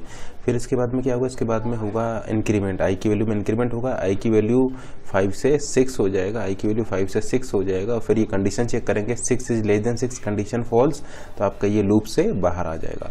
तो आप ऐसा बोल सकते हैं कि यहाँ पर ये इस तरीके से ये एरे में स्टोर करके ये लूप से आपका बाहर आ जाएगा। अब आपका ये प्रिंटफ वाला स्टेटमेंट एग्जीक्यूट करेगा। प्रिंटफ में आप पास कर रहे हैं P को, P क्या है आपका, P है इस एरे का base address which is equal to 1000, यानी आप यहाँ पर इस 1000 को पास कर रहे हैं। तो क्या आप मुझे बता सकते हैं यहाँ पर आप क्या प्रिंट होगा। देखिए ये जो लूप आपका एग्जीक्यूट हुआ है, इस लूप के एग्जीक्यूट होने के बाद आपका जो एरे P है, इस एरे P का कंटेंट आपका ये हो जाएगा।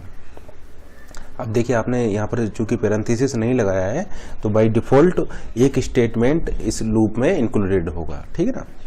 अगर मान लीजिए इस लूप में आपको more than one statement include करने होते तो फिर आप यहाँ पर पैरेंथेसिस का यूज़ करते हैं। चूँकि आपको केवल एक ही स्टेटमेंट को इंक्लूड करना है तो इसलिए आपने यहाँ पर पैरेंथेसिस का यूज़ नहीं किया है।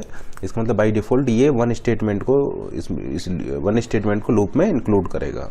लेकिन अगर आप यहाँ पर सेमीकोलन लगा देते हैं तो फिर अगर आपने यहाँ सेमीकोलन लगा दिया तो फिर ये आपका किसी भी स्टेटमेंट को इंक्लूड नहीं करता। तो चूंकि आपने यहाँ पर सेमीकोलन नहीं लगाया इसलिए बाय डिफ़ॉल्ट ये वन स्टेटमेंट को अपने इसमें इंक्लूड करेगा। तो फॉर लूप के एग्जीक्यूट होने के साथ साथ ये वाला स्टेटमेंट भी आपका एग्जीक्यूट करेगा। तो इस लूप के एग्जीक्यूट होने के बाद में जैसे कि आप देख पा रहे हैं, जब आई की वैल्यू 5 थी, फिर आपका ये इंक्रीमेंट होकर 6 होगा, फिर कंडीशन चेक होगा, 6 is less than 6, condition false, आपका ये लूप से बाहर आ जाएगा। अब क्या होगा, आपका ये इसको P को प्रिंट कराएगा। P की वैल्यू 1000 और इसको प्रिंट कराना। तो क्या आप मुझे बता सकते हैं कि यहाँ पर क्या प्रिंट होगा। तो जैसे कि आप देख पा रहे हैं आपका यहाँ पर कोई भी आउटपुट प्रिंट नहीं होगा, ठीक है ना। No output will be printed. ऐसा क्यों हुआ, ऐसा इसलिए हुआ क्योंकि प्रिंटफ में आपने इस P को पास हुआ है। P क्या है आपका, इस एरे का बेस एड्रेस है, यानी 1000 को पास किया है। तो ये प्रिंटफ किस तरीके से वर्क करता है, 1000 एड्रेस से कैरेक्टर्स को उठाता जाएगा जब तक कि इसको नल कैरेक्टर नहीं मिल जाता। अब जैसे कि आप देख पा रहे हैं कि 1000 पर ही इसको नल कैरेक्टर मिल गया है, इसका मतलब ये नल कैरेक्टर क्या बताता है, नल कैरेक्टर आपको बताता है एंड ऑफ स्ट्रिंग। ये आपको बताएगा एंड ऑफ स्ट्रिंग के एंड को बताता है। अब चूंकि स्टार्टिंग में ही ये आपको मिल गया है, इसका मतलब ये प्रिंटफ क्या सोचेगा, ये सोचेगा कि आपका ये स्ट्रिंग यहाँ पर एंड हो चुकी है, ठीक है ना, यानी स्टार्टिंग में ही स्ट्रिंग एंड हो चुकी है। तो आपका ये क्या प्रिंट करेगा, ये आपका यहाँ पर कुछ भी प्रिंट नहीं करेगा, क्योंकि ये जो एंड कैरेक्टर क्या बताता है, ये बताता है एंड ऑफ स्ट्रिंग को। ये जो नल कैरेक्टर है ये आपका एंड ऑफ स्ट्रिंग को बताता है। तो आप ऐसा बोल सकते हैं कि इसका आउटपुट क्या आएगा, इसका आउटपुट आपका कुछ भी प्रिंट नहीं होगा, प्रिंट नथिंग। ये फर्स्ट टाइम में ही इसको ये नल कैरेक्टर मिल जाएगा जो कि रिप्रेजेंट करता है एंड ऑफ स्ट्रिंग को। तो ये सोचेगा कि आपकी स्ट्रिंग यहाँ पर एंड हो चुकी है, तो इसलिए आपका ये कुछ भी प्रिंट नहीं करेगा। ये देखिए किस तरीके से वर्क करता था। आप यहाँ पर एक एड्रेस पास करते थे, ये उस एड्रेस से कैरेक्टर्स को प्रिंट करता जाता था जब तक कि इसको नल कैरेक्टर न मिल जाए। अब इसको स्टार्टिंग में ही नल कैरेक्टर मिल गया है तो इसलिए आपका ये यहीं आपका ये कुछ भी प्रिंट नहीं करेगा, क्योंकि फर्स्ट टाइम में इसको नल कैरेक्टर मिल गया है। तो ये सोचेगा कि आपकी स्ट्रिंग यहाँ पर एंड हो चुकी है, इसलिए आपका आउटपुट क्या आएगा, आउटपुट आपका कुछ भी नहीं आएगा। तो आप ऐसा बोल सकते हैं प्रिंट नथिंग। लेकिन मान लीजिए अगर इस कोड में मैं एक चेंज कर देता हूँ और इस लूप में इसको 0 की जगह लेट से मैं 1 से स्टार्ट करता हूँ, तो क्या अब आप मुझे बता सकते हैं कि यहाँ पर क्या चेंज आ जाएगा। इस कोड में मैंने केवल एक चेंज किया है, आई को 0 की जगह 1 से मैंने स्टार्ट किया है। तो क्या आप मुझे बता सकते हैं कि अब यहाँ पर क्या प्रिंट होगा। तो देखिए इस कोड को एग्जीक्यूट कराते हैं। अगर आप इसको 1 से स्टार्ट करेंगे तो देखिए आई की वैल्यू क्या होगी, आई की वैल्यू होगी आपका 1 is less than equal to 6, condition true. आप यहाँ पर क्या करेंगे, आप यहाँ पर P1 में स्टोर कराएंगे एस ऑफ लेंथ, क्या है इसकी लेंथ है इसकी 6 - 1 इज इक्वल टू एस 5 ठीक है ना, क्योंकि ये हो जाएगा आपका 6 - 1 5, यानी हो जाएगा स्टार 2005, यानी आपका यहाँ पर क्या जाएगा P1 में अब आपका ये G करेक्टर जाएगा। तो P1 में देखिए आपका ये G करेक्टर गया, जैसे कि आप देख पा रहे हैं, आपने यहाँ पर i = 1 से स्टार्ट किया है तो ये P1 में आपका G चला जाएगा। उसी तरीके से P2 में क्या जाएगा, P2 में आपका ये N चला जाएगा, तो P2 में आपका N चला गया। P3 में क्या जाएगा, P3 में आपका जाएगा S6 - 3 = S3, यानी 2003, यानी P3 में आपका ये I जाएगा, तो P3 में आपका ये I गया। उसी तरीके से P4 में आपका क्या जाएगा, P4 में आपका ये R चला जाएगा, और P5 में आपका ये T चला जाएगा। तो ठीक है ना, P5 में आपका क्या चला जाएगा, P5 में आपका जाएगा 6 - 5 = S1 = कंटेंट एट दिस 2001, तो इस आपका यहाँ पर ये P5 में T चला जाएगा। और I की वैल्यू क्या है, यहाँ पर I की वैल्यू है आपका 5, फिर I में इंक्रीमेंट होगा प्लस प्लस, I की वैल्यू 6 हो जाएगा, 6 > 6 कंडीशन फॉल्स, और ये लूप से बाहर आ जाएगा। तो अगर आप इसको I = 1 से स्टार्ट करते हैं तो फिर आपका जो P का कंटेंट होगा वो ये होगा। अब जैसे कि आपने देखा, यहाँ पर देख रहे हैं कि ये एरे जो है ये 20 बाइट का है, यानी ये आपका यहाँ पर टोटल कितने सेल्स होंगे, टोटल आपके 20 सेल्स होंगे। तो 0 से लेकर के 19 तक, 0 से लेकर के ये 19 तक आपका ये जाएगा, यानी टोटल आपके 20 सेल्स होंगे, क्योंकि ये आपका 20 कैरेक्टर का एरे है, तो ये टोटल आपके 20 बाइट का यहाँ पर एलोकेशन होगा। अब देखिए प्रिंटफ में आपने इस लूप के एग्जीक्यूट होने के बाद में आपका एरे की सिचुएशन ये होगी, ठीक है ना। इस लूप को एग्जीक्यूट होने के बाद आपकी जो एरे की सिचुएशन होगी वो ये होगी। अब देखिए आपने यहाँ पर पास किया है प्रिंटफ %s_p, p क्या है, तो क्या आप मुझे बता सकते हैं कि अब यहाँ पर क्या प्रिंट होगा। देखिए ये लूप आपका एग्जीक्यूट हुआ है, इस लूप के एग्जीक्यूट होने के बाद में ये p जो एरे है यहाँ पर आपका ये इस तरीके से ये करेक्टर्स यहाँ पर सेव हो जाएंगे। P क्या है, P है एरे नेम, और P का बेस एड्रेस क्या है, बेस एड्रेस है आपका 1000। तो आप यहाँ पर जैसे ही P लिखेंगे तो इसका ये बेस एड्रेस यहाँ पर पास हो जाएगा। तो क्या आप मुझे बता सकते हैं ये प्रिंटफ स्टेटमेंट अब क्या पास करेगा यहाँ पर। तो क्या आप मुझे ये बता सकते हैं कि यहाँ पर क्या होगा। यहाँ पर देखिए आपका एक गार्बेज वैल्यू पड़ी होगी, जैसे कि आप देख पा रहे हैं यहाँ पर आपकी एक गार्बेज वैल्यू होगी। उसी तरीके से यहाँ पर भी एक गार्बेज वैल्यू होगी, यहाँ पर भी गार्बेज वैल्यू होगी, और यहाँ पर भी एक गार्बेज वैल्यू होगी। देखिए ये कितने कैरेक्टर है, 1 2 3 4 एंड 5। तो जैसे कि आप देख पा रहे हैं ये आपके यहाँ पर 5 कैरेक्टर होंगे, और 5 कैरेक्टर के बाद में आपका यहाँ पर क्या होगा, यहाँ पर एक गार्बेज वैल्यू होगी, ठीक है ना। और ये रिमेनिंग कैरेक्टर्स होंगे, ये भी आपके गार्बेज वैल्यू होंगी, ठीक है ना। तो आप ऐसा बोल सकते हैं कि ये प्रिंटफ स्टेट, और देखिए यहाँ पर आपका 19 तक इंडेक्स गया है, 0 to 19 इन टोटल 20 सेल है, जिसमें से कि केवल ये 5 सेल्स पर आपके ये करेक्टर्स होंगे GNIRT। इससे पहले आपकी गार्बेज वैल्यू होगी और इसके बाद में भी आपकी गार्बेज वैल्यूज होगी। तो आप यहाँ पर आउटपुट में आपका क्या प्रिंट होगा, आउटपुट में आप ऐसा बोल सकते हैं कि टोटल आपके 20 करेक्टर यहाँ पर प्रिंट होंगे, टोटल 20 करेक्टर आपके यहाँ पर प्रिंट होंगे, जिनमें से कि फर्स्ट करेक्टर गार्बेज होगा, उसके बाद में रिमेनिंग करेक्टर्स आपके होंगे GNIRT, एंड उसके बाद में रिमेनिंग करेक्टर्स भी आपके गार्बेज वैल्यू होंगी, क्योंकि ये जो 20, ठीक है ना। तो आउटपुट क्या होगा, आउटपुट आप ऐसा बोल सकते हैं कि टोटल यहाँ पर आपके 20 करेक्टर प्रिंट होंगे, 20 करेक्टर विल बी प्रिंटेड, क्योंकि आपने ये जो एरे है ये 20 करेक्टर का डिफाइन किया हुआ है, ठीक है ना। तो आपके यहाँ पर मैक्सिमम 20 करेक्टर ही हो सकते हैं, तो इसलिए आपका यहाँ पर 20 करेक्टर ये प्रिंट होगा। और किस तरीके से प्रिंट होगा, आप फर्स्ट करेक्टर आपका गार्बेज वैल्यू होंगी, देन आपके जो 5 करेक्टर होंगे वो ये होंगे GNIRT, एंड देन इसके बाद में ये जो रिमेनिंग करेक्टर्स हैं ये भी आपके गार्बेज वैल्यूज होंगी। तो आप ऐसा बोल सकते हैं कि टोटल आपके यहाँ पर 20 करेक्टर्स आपके प्रिंट होंगे, टोटल 20 करेक्टर आपके आउटपुट में प्रिंट होंगे, ठीक है ना। ये जो टोटल 20 करेक्टर आपके यहाँ पर आउटपुट में प्रिंट होंगे, जिसमें से कि फर्स्ट करेक्टर गार्बेज होगा, रिमेनिंग करेक्टर्स ये होंगे, और फिर बाकी के बचे हुए करेक्टर्स भी आपके गार्बेज होंगे। देखिए यहाँ पर आपका गार्बेज वैल्यू होगी, यहाँ पर गार्बेज वैल्यू होगी, यहाँ पर गार्बेज वैल्यू होगी, एंड सो ऑन, ये लास्ट में भी आपका गार्बेज वैल्यू होगी। तो कुछ आउटपुट यहाँ पर एक गार्बेज वैल्यू, ये करेक्टर, फिर गार्बेज वैल्यू, और टोटल आपके ये 20 करेक्टर्स आउटपुट में आपके यहाँ पर प्रिंट होंगे। अब देखिए क्या आप मुझे इस प्रोग्राम का आउटपुट बता सकते हैं। देखिए ये प्रोग्राम का आउटपुट क्या होगा, देखिए आपका इसको एग्जीक्यूट कराते हैं। आपका मेमोरी में आई के लिए एलोकेशन, वेरिएबल आई के लिए एलोकेशन होगा। लेट से 1000 मेमोरी एड्रेस पर आपका एलोकेशन हुआ है। आई की वैल्यू क्या है, आई की वैल्यू है आपका 5। तो देखिए यहाँ पर आपका क्या प्रिंट होगा। तो देखिए किस तरीके से वर्क करेगा। आपका जो कंपाइलर है, कंपाइलर इसको स्कैन करेगा फ्रॉम लेफ्ट टू राइट। तो जैसे कि आप देख पा रहे हैं कंपाइलर इसको स्कैन कर रहा है लेफ्ट टू राइट फैशन में, ठीक है ना। लेफ्ट टू राइट फैशन में कंपाइलर इसको स्कैन करेगा एंड इसको स्टैक्स में पुश करता जाएगा। जैसे कि लेट से ये फर्स्ट है, ये आपका सेकंड है, ये आपका थर्ड है, तो स्टैक में ये कंपाइलर इसको स्कैन करता जा रहा है और स्टैक में इनको पुश करता जाएगा। तो इनिशियली जैसे कि आप देख पा रहे हैं, इनिशियली ये आपके सभी इनको स्टैक्स में पुश कर देगा एंड देन पॉप करेगा और ऑपरेशन को परफॉर्म करता जाएगा, ठीक है ना। और जैसे जैसे ये ऑपरेशन परफॉर्म होते जाएंगे उस तरीके से फिर आपके ये प्रिंट होते जाएंगे, ठीक है ना। तो क्या कर रहा है कंपाइलर ने, पहले इसको स्कैन किया, देखिए स्कैन कर रहा है। सबसे पहले इसको ये फर्स्ट मिला, तो फर्स्ट मिला तो इसको ये स्टैक में पुश कर दिया। ये आपका क्या है, ये आपका है फर्स्ट वाला, ठीक है ना, ये फर्स्ट वाला है। फिर ये सेकंड प्लस प्लस आई मिला, तो सेकंड प्लस प्लस आई को ये स्टैक में पुश कर दिया, ये सेकंड वाला है। फिर देखिए लेफ्ट टू राइट स्कैन करता आ रहा है, आपको ये थर्ड मिला, ये थर्ड वाले को स्टैक में पुश कर दिया, ये आपका थर्ड वाला है।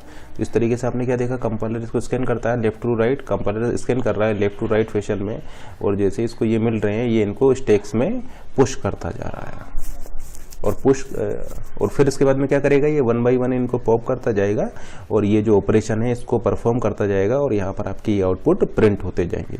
तो देखिए सबसे पहले आपका कौन सा पॉप होगा, सबसे पहले आपका ये थर्ड वाला पॉप होगा, यानी सबसे पहले आपका ये थर्ड वाला पॉप होगा और plus plus I operation perform होगा। जैसे ये प्लस प्लस आई ऑपरेशन आपका परफॉर्म होगा, आई की वैल्यू 1 से इंक्रीमेंट हो जाएगी, आई की वैल्यू इंक्रीमेंट होकर के क्या हो जाएगा, 5 से इंक्रीमेंट होकर के आई की वैल्यू 6 हो जाएगा। अब चूंकि आई की वैल्यू 6 हो चुकी है तो यहाँ पर क्या प्रिंट हो जाएगा, आपका 6 प्रिंट हो जाएगा।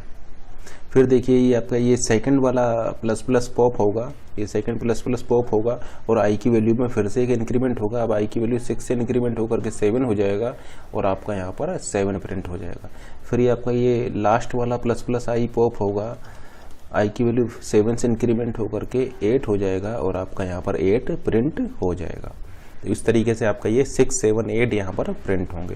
तो आपने क्या देखा, आपने यहाँ पर ये देखा कि फर्स्ट आपका ये थर्ड वाला पॉप होगा, फिर आपका ये सेकंड वाला पॉप होगा और सबसे लास्ट में आपका ये फर्स्ट वाला प्लस प्लस आई पॉप होगा। यानी अगर आपको इसको प्रिंट कराना है तो आप इस तरीके से बोल सकते हैं कि ये इस ऑर्डर में आपके प्रिंट हो जाएंगे, इस ऑर्डर में आपके प्रिंट हो जाएंगे। ये वैल्यू देखिए आई की वैल्यू 5 थी, ये 6 हो जाएगा, ये 7 हो जाएगा और ये 8 हो जाएगा। तो ये इस ऑर्डर में आपके प्रिंट होंगे। इसलिए ऐसा क्यों हुआ, ऐसा इसलिए हुआ है क्योंकि कंपाइलर इसको लेफ्ट टू राइट स्कैन कर रहा है और इसको स्टैक में पुश करता जा रहा है। तो देखिए इस डायरेक्शन में वो इसको पुश कर रहा है और ऐसे इसको पॉप कर रहा है। तो आप जैसे कि आप देख पा रहे हैं सबसे पहले थर्ड पॉप होगा, फिर उसके बाद में सेकंड पॉप होगा, फिर उसके बाद में फर्स्ट पॉप होगा। तो इसलिए सबसे पहले थर्ड प्रिंट होगा, फिर सेकंड प्रिंट होगा, फिर फर्स्ट प्रिंट होगा। इसलिए आपका ये जो प्रिंट होगा ये 6, 7, 8 ये इस तरीके से प्रिंट होगा। आप ऐसा बोल सकते हैं कि ये आपका ये इस तरीके से प्रिंट होगा क्योंकि देखिए स्टैक में डाल रहा है, लेफ्ट टू राइट स्कैन करता जा रहा है, स्टैक में डालता जा रहा है और फिर इसको पॉप करता जा रहा है। तो ऑर्डर क्या आ रहा है, ऑर्डर आपका आ रहा है पहले थर्ड होगा, फिर सेकंड होगा, फिर फर्स्ट होगा, ठीक है ना। तो इस तरीके से ये आपका ये प्रिंट होगा 6, 7, 8। तो यहाँ पर आउटपुट क्या आ जाएगा, आउटपुट आपका आ जाएगा 876 आपका आउटपुट में यहाँ पर प्रिंट हो जाएगा।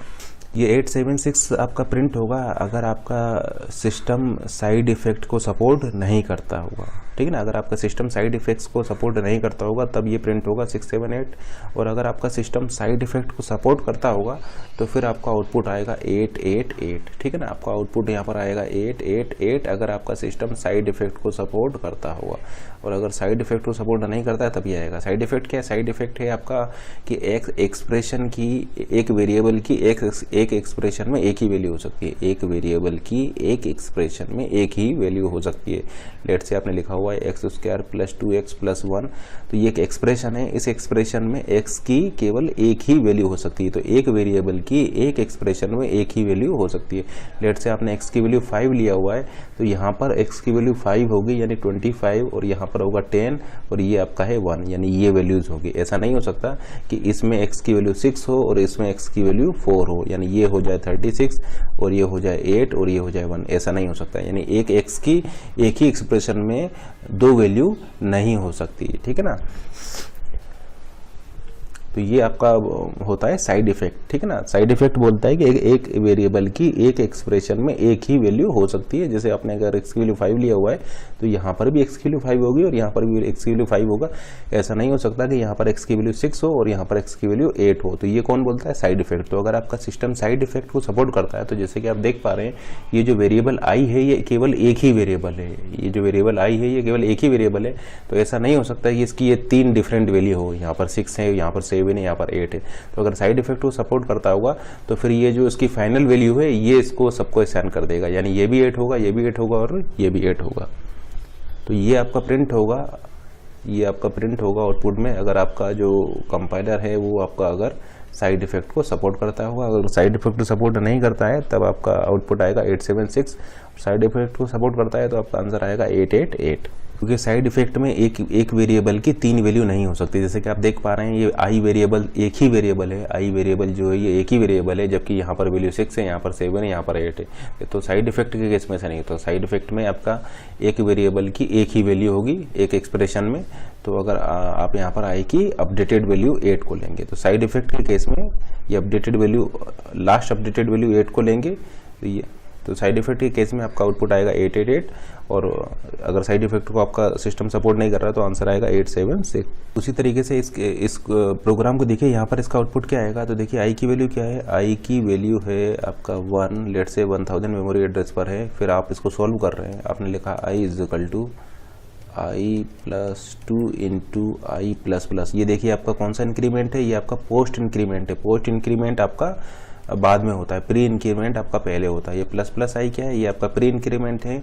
आई प्लस प्लस आपका पोस्ट इंक्रीमेंट है। तो पहले जो हमने देखा था, पहले वाला जो केस था वो प्री इंक्रीमेंट वाला था, इसलिए उसमें पहले से इंक्रीमेंट हो गया था। ये क्या है, ये आपका पोस्ट इंक्रीमेंट है, ये बाद में आपका इंक्रीमेंट होगा। तो देखिए आई की वैल्यू यहाँ पर पुट कीजिए, ये हो गया आई की वैल्यू हो गई 1 इंटू 2 और आई की वैल्यू क्या है आपका 1 इज इक्वल टू आई। तो ये क्या हो जाएगा 2 इंटू 1 2 प्लस 1 3, यानी आई की वैल्यू क्या हो गई, आई की वैल्यू हो गई आपका 3, यानी आई की वैल्यू हो गई आपका 3, यानी 1 से ये वैल्यू हो जाएगा 3। और एक ये पोस्ट इंक्रीमेंट आपका बचा हुआ है, तो ये पोस्ट इंक्रीमेंट होने के बाद में आई की वैल्यू हो जाएगा आपका 4। तो प्रिंट ऑफ में क्या प्रिंट होगा आपका यहाँ पर आउटपुट में आपका यहाँ पर 4 प्रिंट हो जाएगा। क्योंकि देखिए ये जो इंक्रीमेंट है ये पोस्ट इंक्रीमेंट है, ये बाद में होगा। तो आई की वैल्यू उस समय पर क्या थी, आई की वैल्यू पहले थी आपका 1, तो ये हो गया 2 into 1 is equal to 2 plus 1 is equal to 3, यानी आई की वैल्यू 3 हो चुकी है। अब देखिए ये पोस्ट इंक्रीमेंट होगा तो 3 प्लस 1 आपका हो जाएगा 4, यानी फाइनल आउटपुट में आपको 4 मिल जाएगा। अब इस क्वेश्चन को देखिए, यहाँ पर आपका आउटपुट क्या आएगा। तो देखिए आपने आई की वैल्यू को 1 लिया हुआ है, लेट से 1000 मेमोरी एड्रेस पर है, और एक वेरिएबल ए आपने और डिफाइन किया हुआ है, लेट से 2000 मेमोरी एड्रेस पर है। फिर आपने यहाँ पर लिखा हुआ है आई plus 2 into I plus plus, ये आपने यहाँ पर पोस्ट इंक्रीमेंट लिया हुआ है इज इक्वल टू ए। तो देखिए आई की वैल्यू क्या है, आई की वैल्यू है आपका 1 प्लस 2 इंटू 1। देखिए ये पोस्ट इंक्रीमेंट है, अभी आई की वैल्यू में इंक्रीमेंट नहीं होगा। तो आई की करंट वैल्यू क्या है 1 है, और ये आपने पोस्ट इंक्रीमेंट किया है। तो ए की वैल्यू क्या हो जाएगा, ए की वैल्यू आपका हो जाएगा 2 इंटू 1 2 प्लस 1 3, यानी ए की वैल्यू हो जाएगा आपका 3। ए की वैल्यू आपकी 3 हो चुकी है, और ये पोस्ट इंक्रीमेंट अभी बचा हुआ है। तो आई में जो पोस्ट इंक्रीमेंट होगा तो आई की वैल्यू इंक्रीमेंट होकर के 1 से 2 हो जाएगा। तो फाइनल आउटपुट क्या आ जाएगा, अब आपका आउटपुट यहाँ पर 3 आ जाएगा। तो आउटपुट आपका 3 यहाँ पर प्रिंट हो जाएगा, और आई की वैल्यू क्या हो जाएगी, आई की वैल्यू 1 से 2 हो जाएगा due to this post increment. अब देखिए हम ऑलरेडी आपको बता चुके हैं ये किस तरीके से प्रिंट करेगा। यहाँ पर 2 केस हो सकते हैं, side effect and without side effect. तो विदाउट साइड इफेक्ट को हम लेते हैं, तो देखिए यहाँ पर क्या प्रिंट होगा। देखिए प्रिंट किस तरीके से होगा, ये प्रिंट होगा आपका इस तरीके से। क्यों इस तरीके से होता है हम आपको बता चुके हैं। ये स्कैन करेगा लेफ्ट टू राइट, स्टैक में पुश करता जाएगा, और जब स्टैक में पॉप करेगा तो आपका ये ऑर्डर आ जाएगा, ठीक है ना। तो देखिए आई की वैल्यू क्या है, आई की वैल्यू 5 है, ये प्री इंक्रीमेंट है, प्री इंक्रीमेंट है, तो ये है पर ये हो जाएगा 6, ये हो जाएगा 7, ये हो जाएगा 8, यानी आउटपुट प्रिंट होगा 876 विदाउट साइड इफेक्ट। और अगर साइड इफेक्ट की बात करें तो साइड इफेक्ट के केस में आपका आउटपुट प्रिंट होगा 888। और आई की फाइनल वैल्यू क्या हो जाएगा, आई की फाइनल हो जाएगी, आई की फाइनल वैल्यू हो जाएगी 8। अब इस केस में देखते हैं, इस केस में देखिए आपका क्या प्रिंट होगा, आई की वैल्यू 5 है। देखिए ये आपका प्रिंट होगा राइट टू लेफ्ट डायरेक्शन में। क्यों, क्योंकि ये स्कैन करेंगे लेफ्ट टू राइट, स्टैक में पुश करेंगे और पॉप करेंगे तो आपका ये ऑर्डर आ जाएगा। देखिए आई की वैल्यू 5 है, ये कौन सा इंक्रीमेंट है, ये इंक्रीमेंट है पोस्ट इंक्रीमेंट, यानी बाद में होगा। यानी बाद में होगा। तो देखिए आई की वैल्यू यहाँ पर हो जाएगी 5। अब इंक्रीमेंट नहीं होगा, अब इंक्रीमेंट पोस्ट इंक्रीमेंट था तो ये वाला इंक्रीमेंट यहाँ पर होगा, आई की वैल्यू 6 हो जाएगा। अब ये पोस्ट इंक्रीमेंट है तो यहाँ पर इंक्रीमेंट नहीं होगा, ये वाला इंक्रीमेंट यहाँ होगा, इंक्रीमेंट होकर के ये 7 हो जाएगा। और अभी ये वाला इंक्रीमेंट यहाँ पर नहीं होगा, ये नेक्स्ट में होगा, तो आई की वैल्यू फाइनल वैल्यू क्या हो जाएगा, 8 हो जाएगा इस पोस्ट इंक्रीमेंट की वजह से। तो आपका आउटपुट आएगा 5, 6, 7 और फाइनल वैल्यू आई की हो जाएगी 8। ठीक है ना। देखिए आई की वैल्यू आपने 5 लिया हुआ था, ये यहाँ पर 5 हुआ, इंक्रीमेंट होकर के ये वाला इंक्रीमेंट यहाँ हो जाएगा तो ये 6 हो गया। और देखिए ये वाला इंक्रीमेंट यहाँ होगा तो ये 7 हो जाएगा, तो प्रिंट हो गया 5, 6, 7। और ये वाला इंक्रीमेंट आपका आई की फाइनल वैल्यू में होगा तो आई की फाइनल वैल्यू आपकी हो जाएगी 8। आउटपुट आ जाएगा 7, 6, 5 और आई की फाइनल वैल्यू हो जाएगी आपकी 8। इसी तरीके से इस क्वेश्चन को देखिए, इनिशियली आई की वैल्यू क्या है, आई की वैल्यू है आपका 4। ठीक है ना। ये किस तरीके से इवेल्यूएट होता है, पहले आपका राइट पार्ट इवेल्यूएट होगा, पहले आपका राइट साइड इवेल्यूएट होता है एंड देन आपका ये लेफ्ट साइड में असाइन होगा। तो सबसे पहले आपका ये राइट वाला पार्ट इवेल्यूएट होगा एंड देन आपका ये लेफ्ट वाला पार्ट इवेल्यूएट होगा। तो सबसे पहले राइट होगा, फिर आपका ये लेफ्ट वाले पार्ट होगा। तो राइट साइड को इवेल्यूएट करते हैं। आई की वैल्यू क्या है 4, ये प्री इंक्रीमेंट है, यानी आई की वैल्यू क्या हो गई आपका 5 हो गई। तो इसको इवेल्यूएट किया आपने सबसे पहले, इसकी आई की वैल्यू 4 से क्या हो गई आपका 5 हो गया। अब आप लेफ्ट हैंड साइड को इवेल्यूएट कर रहे हैं, प्लस प्लस आई। अभी आई की वैल्यू क्या है, इंक्रीमेंट होकर के आई की वैल्यू 5 हो चुकी है। देखिए आई की वैल्यू पहले थी 4, 4 से इंक्रीमेंट होकर के 5 हो चुकी है। अब यहाँ पर फिर से आपने इंक्रीमेंट किया है, प्री इंक्रीमेंट है, तो 5 से इंक्रीमेंट होकर के 6 हो जाएगा। तो 5 से इंक्रीमेंट होकर के 6 हो जाएगा, यानी आपको मिलेगा A6 = 5। A6 = 5 ये मिलेगा विदाउट साइड इफेक्ट। और साइड इफेक्ट अगर आप लगा रहे हैं या साइड इफेक्ट को आपका कंपाइलर सपोर्ट करता है तो उस केस में आपको मिलेगा A6 = 6। तो अगर आपका कंपाइलर साइड इफेक्ट को सपोर्ट करता है तो फिर आपको मिलेगा A6 = 6 और विदाउट साइड इफेक्ट के केस में आपको मिलेगा A6 = 5। क्योंकि देखिए आई की वैल्यू 4 था, 4 से इंक्रीमेंट होकर के यहाँ 5 हुआ, 5 से इंक्रीमेंट होकर के यहाँ पर 6 हुआ, यानी A6 = 5 विदाउट साइड इफेक्ट, और साइड इफेक्ट में होगा A6 = 6। देखिए इस प्रोग्राम को देखते हैं, इस प्रोग्राम का आउटपुट आपका क्या आएगा।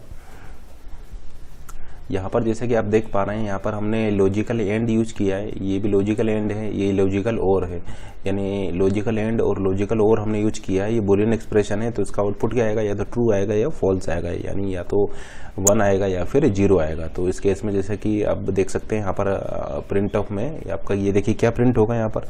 तो एक इसको सॉल्व करने से पहले हम एक कॉन्सेप्ट समझते हैं। देखिए अगर आप इफ़ में पास कर रहे हैं 0, इफ़ 0 का मतलब क्या है, इफ़ 0 का मतलब है फॉल्स, ये 0 का मतलब होता है फॉल्स, 0 का मतलब होता है फॉल्स, यानी इफ़ के अंदर जो कंडीशन है ये आपका क्या हो गई है, ये आपका फॉल्स हो चुकी है। तो 0 का मतलब है फॉल्स, और अदर देन 0, 0 के अलावा आप कुछ भी लीजिए वो आपका ट्रू आएगा। यानी आप ऐसा बोल सकते हैं कि 0 का मतलब है फॉल्स, 0 का मतलब है फॉल्स, और 0 के अलावा आप कुछ भी लीजिए वो आपका ट्रू होगा। इसका मतलब अगर आपने लिखा इफ़ 1, ये क्या है, ये आपका ट्रू है, ये आपका ट्रू हो जाएगा। आपने लिखा इफ़ -1, ये भी आपका ट्रू होगा। अगर आपने लिखा है इफ़ -2, ये भी आपका ट्रू होगा। तो फॉल्स होगा केवल 0, और 0 के अलावा आप कुछ भी ले रहे हैं वो आपका ट्रू होगा। तो 0 is false and other than 0 all are true. ठीक है ना। इसका मतलब इफ़ 1 भी ट्रू है और इफ़ -1 भी आपका ट्रू है, इफ़ 2 भी ट्रू है, इफ़ -2 भी आपका ट्रू है, केवल इफ़ 0 आपका फॉल्स होगा। तो 0 आपका केवल फॉल्स होगा, 0 के अलावा अगर कुछ भी आपका आ रहा है तो वो आपका ट्रू में होगा। तो इफ़ 0 ही आपका केवल फॉल्स होगा, इसके अलावा आप कुछ भी लीजिए वो आपका ट्रू होगा। ठीक है ना। इफ़ -2 भी आपका ट्रू है और इफ़ +2 भी आपका यहाँ पर ट्रू है। तो ये कंडीशन क्या है, इफ़ के अंदर की कंडीशन क्या है, ट्रू है।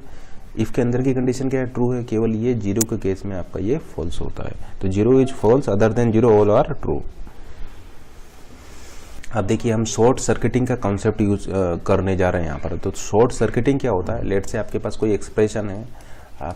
एक्सप्रेशन है, A और B, ये इसको आप लिख सकते हैं A + B। ये अगर आपके पास कोई बुलियन एक्सप्रेशन है A और B, तो जैसे कि आपको पता होगा, और की ट्रुथ टेबल आपको पता होगा कि अगर और आप कर रहे हैं दो वेरिएबल्स का, अगर आप और कर रहे हैं, या फिर देखिए हमने यहाँ पर जो ऑपरेशन लिया है हम उसको लेते हैं, इसको आप लिख सकते हैं A और B। ठीक है ना। ये लॉजिकल और है, ये लॉजिकल एंड है। तो और, तो जैसे कि आपको और की ट्रुथ टेबल में पता होगा कि अगर एक वेरिएबल अगर आपका ट्रू है देन उस केस में ये एक्सप्रेशन आपका ट्रू हो जाती है। जैसे देखिए ए और बी, ट्रू इसके केस में ये ट्रू रहता है, ट्रू फॉल्स इसके केस में ट्रू रहता है, फॉल्स ट्रू इसके केस में भी ये ट्रू रहता है।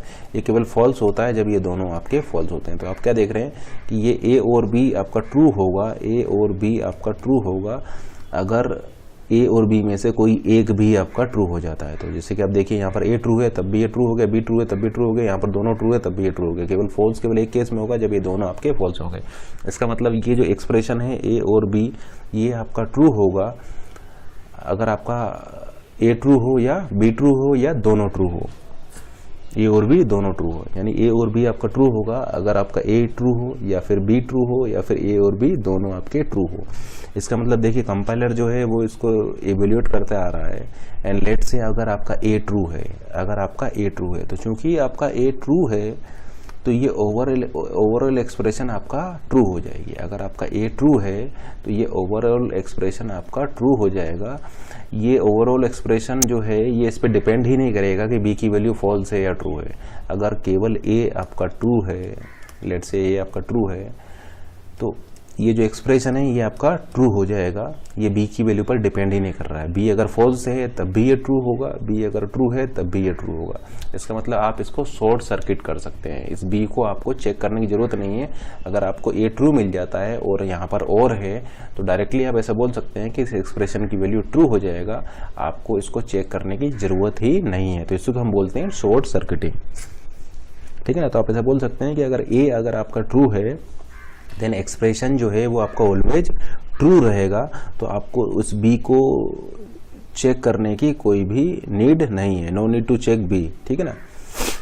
तो आप इस बी को चेक नहीं कर रहे हैं, बिना बी को चेक किए हुए ही आप इस एक्सप्रेशन की वैल्यू को बता सकते हैं कि ये ट्रू होगा। अगर ए की वैल्यू ट्रू होगी तो आप ऐसा बोल सकते हैं कि आपको बी को चेक करने की जरूरत नहीं है। तो इसी को हम बोलते हैं शॉर्ट सर्किटिंग। तो और के केस में आप शॉर्ट सर्किट कर सकते हैं अगर इस वेरिएबल की वैल्यू ट्रू आ जाती है तो, ठीक है ना। ए और बी के केस में आप इसको बी को शॉर्ट सर्किट कर सकते हैं अगर आप ए की वैल्यू आपको ट्रू मिल जाती है। क्योंकि जैसे ही आपको ए की वैल्यू ट्रू मिलेगी तो आप ऐसा बोल सकते हैं कि ये चूंकि आपका ट्रू है तो EXP की वैल्यू आपका ऑलवेज ट्रू होगा। ये बी की वैल्यू पर डिपेंड ही नहीं करेगा। बी की वैल्यू फॉल्स होने पर भी ट्रू होगा और बी की वैल्यू ट्रू होने पर भी ये एक्सप्रेशन आपका ट्रू होगा। तो आपने बी को क्या कर दिया, यहाँ पर शॉर्ट सर्किट कर दिया। उसी तरीके से लेट से अगर आपका एक्सप्रेशन होता ए एंड बी, तो एंड लेट से आप इसको स्कैन करते हुए आ रहे हैं लेफ्ट टू राइट और ए आपको फॉल्स मिल जाता है। तो चूंकि आपका ए फॉल्स आ चुका है, ए आपका फॉल्स हो चुका है, तो आप ऐसा बोल सकते हैं कि ये एक्सप्रेशन आपका ओवरऑल एक्सप्रेशन आपका फॉल्स हो जाएगा। आपको इसको बी को चेक करने की जरूरत नहीं है। तो एंड के केस में आप इसको इस तरीके से भी लिख सकते हैं, a logical and b. And के केस में अगर आपका ये एक वेरिएबल अगर आपका फॉल्स है तो ओवरऑल एक्सप्रेशन आपको फॉल्स ही मिलेगी, तो दूसरे डिपेंड ही नहीं करेगी। जैसे कि इस केस में देखिए अगर ए आपका फॉल्स है तो बी अगर ट्रू हो या बी अगर फॉल्स हो, इन दोनों ही केसेस में आपको एक्सप्रेशन की वैल्यू फॉल्स ही मिलेगी। तो आपने क्या किया, अगर एक वेरिएबल आपको फॉल्स है और ये लॉजिकल एंड है तो आप इसको शॉर्ट सर्किट कर जाएंगे, दूसरे वेरिएबल को चेक ही नहीं करेंगे। तो डायरेक्टली ऐसा बोल सकते हैं कि एक्सप्रेशन की वैल्यू फॉल्स होगा, ठीक है ना। अगर ए की वैल्यू आपका फॉल्स है देन एक्सप्रेशन की वैल्यू आपका फॉल्स हो जाएगा। सो आपको ये फर्दर इसको चेक करने की जरूरत नहीं है। तो इसको हम बोलते हैं शॉर्ट सर्किटिंग। तो जैसे कि आप देख रहे हैं और के केस में ए अगर ट्रू है तो आप शॉर्ट सर्किट कर जाएंगे और एंड के केस में अगर ए फॉल्स है तो आप इसको शॉर्ट सर्किट कर जाएंगे, ठीक है ना। तो और के केस में आप शॉर्ट सर्किट कर जाएंगे अगर ए की वैल्यू ट्रू होगी तो आपको बी को चेक करने की जरूरत नहीं है, ये ओवरऑल एक्सप्रेशन आपका ट्रू ही होगी।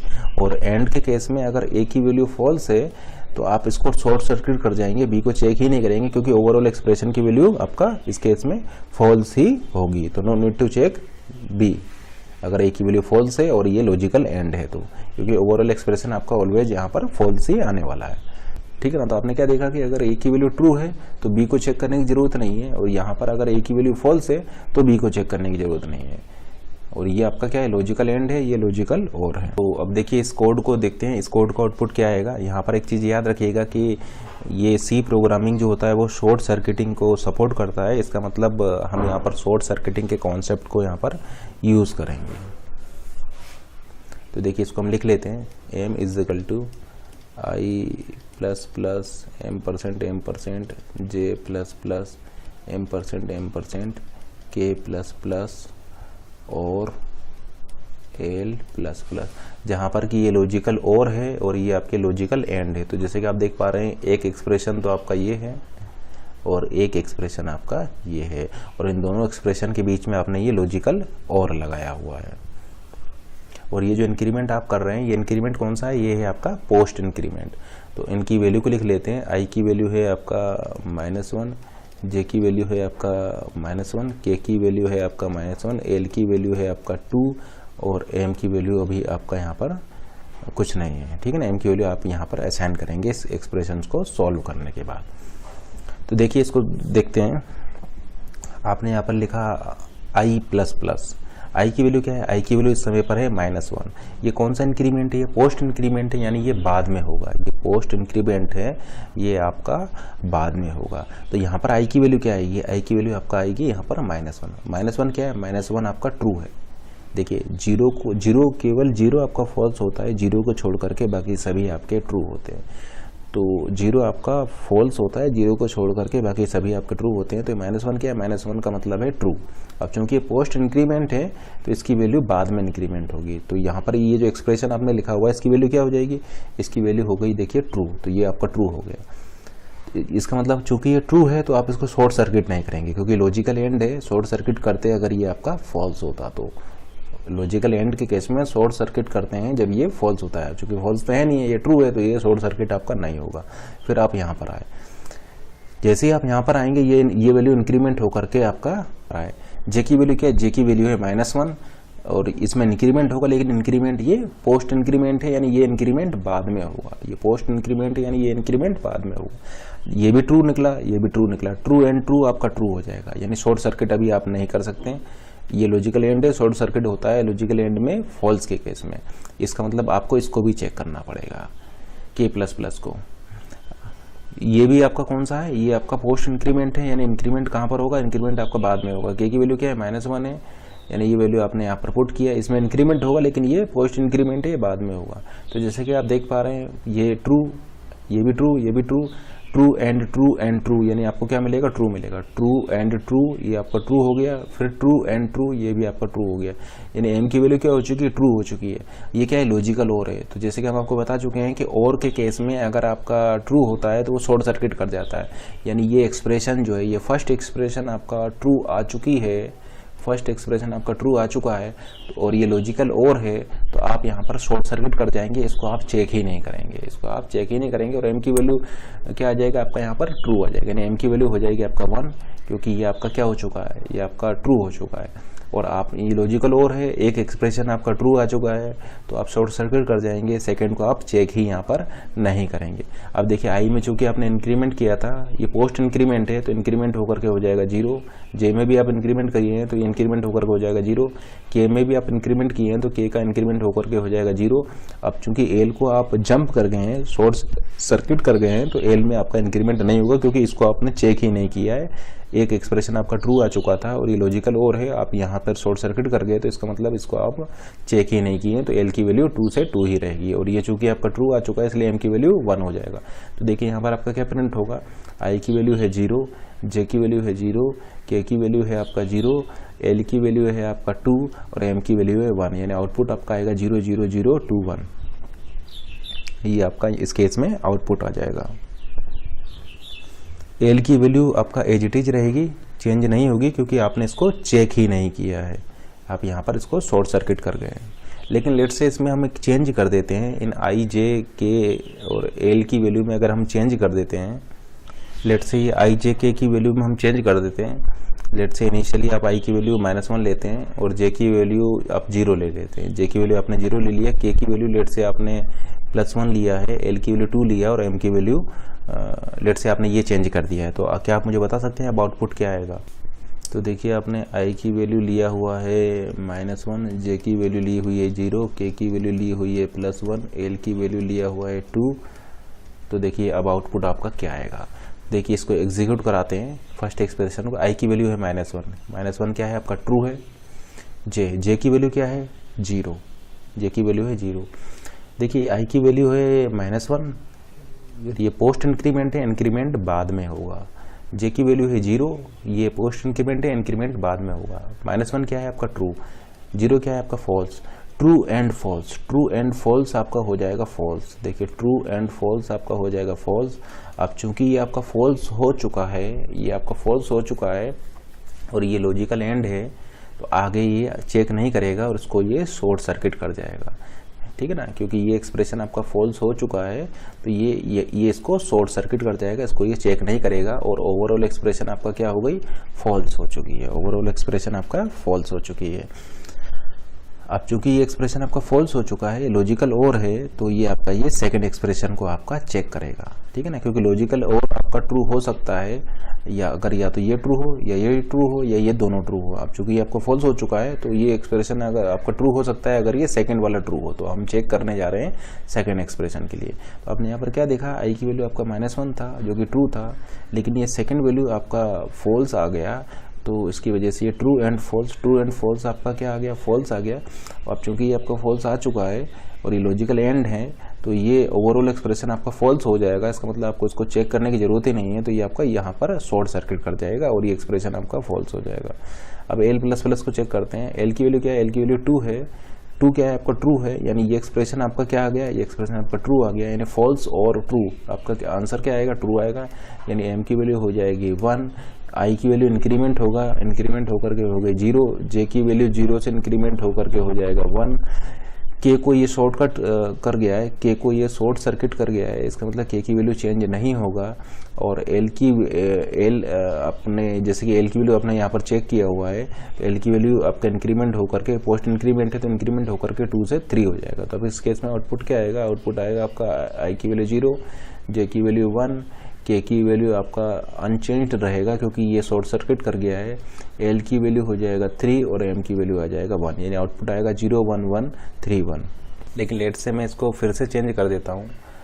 लेट से अगर आपका आई की वैल्यू होती है आपका 0, जे की वैल्यू होती लेट से आपका -1, के की वैल्यू होती है आपका -1 और एल की वैल्यू आपका 0 होती, तो आपका यहाँ पर क्या आता। तो देखिए ये पोस्ट इंक्रीमेंट हुआ है I++, तो यहाँ पर आपने क्या किया, 0 पुट कर दिया। जैसे ही आप यहाँ पर 0 पुट करते, जैसे ही आप यहाँ पर 0 पुट करते ये क्या होता, ये आपका फॉल्स हो जाता। अब चूंकि आपका ये फॉल्स हो चुका है तो ये लॉजिकल एंड है, तो ये आगे आपका चेक नहीं करेगा, इसको शॉर्ट सर्किट कर देगा। यानी ये आपका फॉल्स हो चुका है तो आपका ये जे को चेक नहीं करेगा, के को चेक नहीं करेगा, ओवरऑल एक्सप्रेशन आपका फॉल्स हो जाएगा। अब चूंकि अपना देखिए पोस्ट इंक्रीमेंट है, आई की वैल्यू इंक्रीमेंट होकर के क्या हो जाएगा, इंक्रीमेंट होकर के आई की वैल्यू हो जाएगी आपका 1, जे की वैल्यू चेक नहीं किया, के की वैल्यू चेक नहीं किया। अब देखिए एल पर जाएगा, ये एल की वैल्यू 0 पुट करेगा यहाँ पर, तो ये क्या है, ये भी आपको फॉल्स आ जाएगा। अब चूंकि ये भी फॉल्स है, ये भी फॉल्स है, तो आउटपुट आपका क्या आ गया, फॉल्स आ गया। यानी एम की वैल्यू क्या हो जाएगा, एम की वैल्यू आपका फॉल्स हो जाएगा और ये एल की वैल्यू में पोस्ट इंक्रीमेंट होकर के ये 1 हो जाएगा। यानी देखिए आई की वैल्यू 1 हो जाएगा, जे की वैल्यू -1 हो जाएगा, के की वैल्यू -1 हो जाएगा, एल की वैल्यू 1 हो जाएगा और एम की वैल्यू 0 हो जाएगा इस केस में।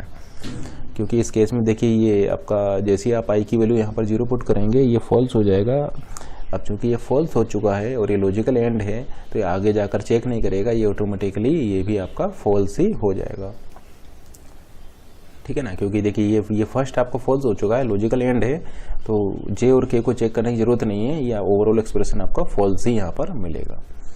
लेकिन लेट से अगर आई की वैल्यू आप लेते 0, जे की वैल्यू लेते -1, के की वैल्यू लेते -1 एंड एल की वैल्यू आप लेते यहाँ पर लेट से -1, तो आउटपुट क्या आता। तो देखिए जब आप आई की वैल्यू को आप यहाँ पर पुट करते 0 तो ये आपका फॉल्स हो जाता। अब चूंकि ये फॉल्स हो चुका है, लॉजिकल एंड है, तो जे की वैल्यू को चेक नहीं करेगा, के की वैल्यू को चेक नहीं करेगा, तो जे की वैल्यू अनचेक रहेगा, के की वैल्यू भी अनचेंज्ड रहेगी, जे और के की वैल्यू अनचेंज्ड रहेगी क्योंकि ये शॉर्ट सर्किट कर गया है। क्योंकि ये आपका आई की वैल्यू यहाँ पर फॉल्स आप पुट करेंगे तो ये आपका फॉल्स हो जाएगा। लेकिन चूंकि पोस्ट इंक्रीमेंट है तो इंक्रीमेंट होकर के 0 से 1 हो जाएगा। सेकंड वाला पार्ट आप चेक करेंगे क्योंकि ये फर्स्ट वाली एक्सप्रेशन तो आपकी फॉल्स हो चुकी है, तो सेकंड वाला आप चेक करेंगे। आपने यहाँ पर पुट किया L = -1, ये है आपका L, ये आपका है एल इजिकल टू -1। तो आपका -1 आप यहाँ पुट करेंगे, -1 आप क्या हो जाएगा आपका ट्रू हो जाएगा, ये ट्रू हो जाएगा, यानी ये फॉल्स ये ट्रू। आपका एम की वैल्यू क्या हो जाएगा, एम की वैल्यू आपका ट्रू हो जाएगा 1, और ये पोस्ट इंक्रीमेंट है तो -1 से इंक्रीमेंट होकर के 0 हो जाएगा। तो फिर इस केस में आपका आंसर आ जाएगा 1, आई की वैल्यू 1, जे की वैल्यू -1, के की वैल्यू -1, एल की वैल्यू 0 एंड एम की वैल्यू 1। तो इस तरीके से आप इस टाइप के क्वेश्चंस को सॉल्व कर सकते हैं। यहाँ पर आप एक चीज ध्यान रखिएगा कि शॉर्ट सर्किट आपको किस तरीके से करना है। देखिए शॉर्ट सर्किट हम यहाँ पर किस तरीके से लगा रहे हैं, हम इस तरीके से लगा रहे हैं। लेट से आपने लिया हुआ है ए एंड बी, अगर ए आपका फॉल्स हो जाता है तो फिर आपको बी को चेक करने की ज़रूरत नहीं है, क्योंकि ये ओवरऑल एक्सप्रेशन आपको हमेशा फॉल्स ही मिलेगी। उसी तरीके से ए और बी में अगर ए आपका ट्रू आ जाता है तो फिर आपको बी को चेक करने की ज़रूरत नहीं है, क्योंकि ये ओवरऑल एक्सप्रेशन आपको ट्रू ही मिलेगी। तो आपने यहाँ पर इस बी को शॉर्ट सर्किट कर दिया। तो इस तरीके से हमने यहाँ पर शॉर्ट सर्किट के कॉन्सेप्ट को यूज़ कर रहे हैं।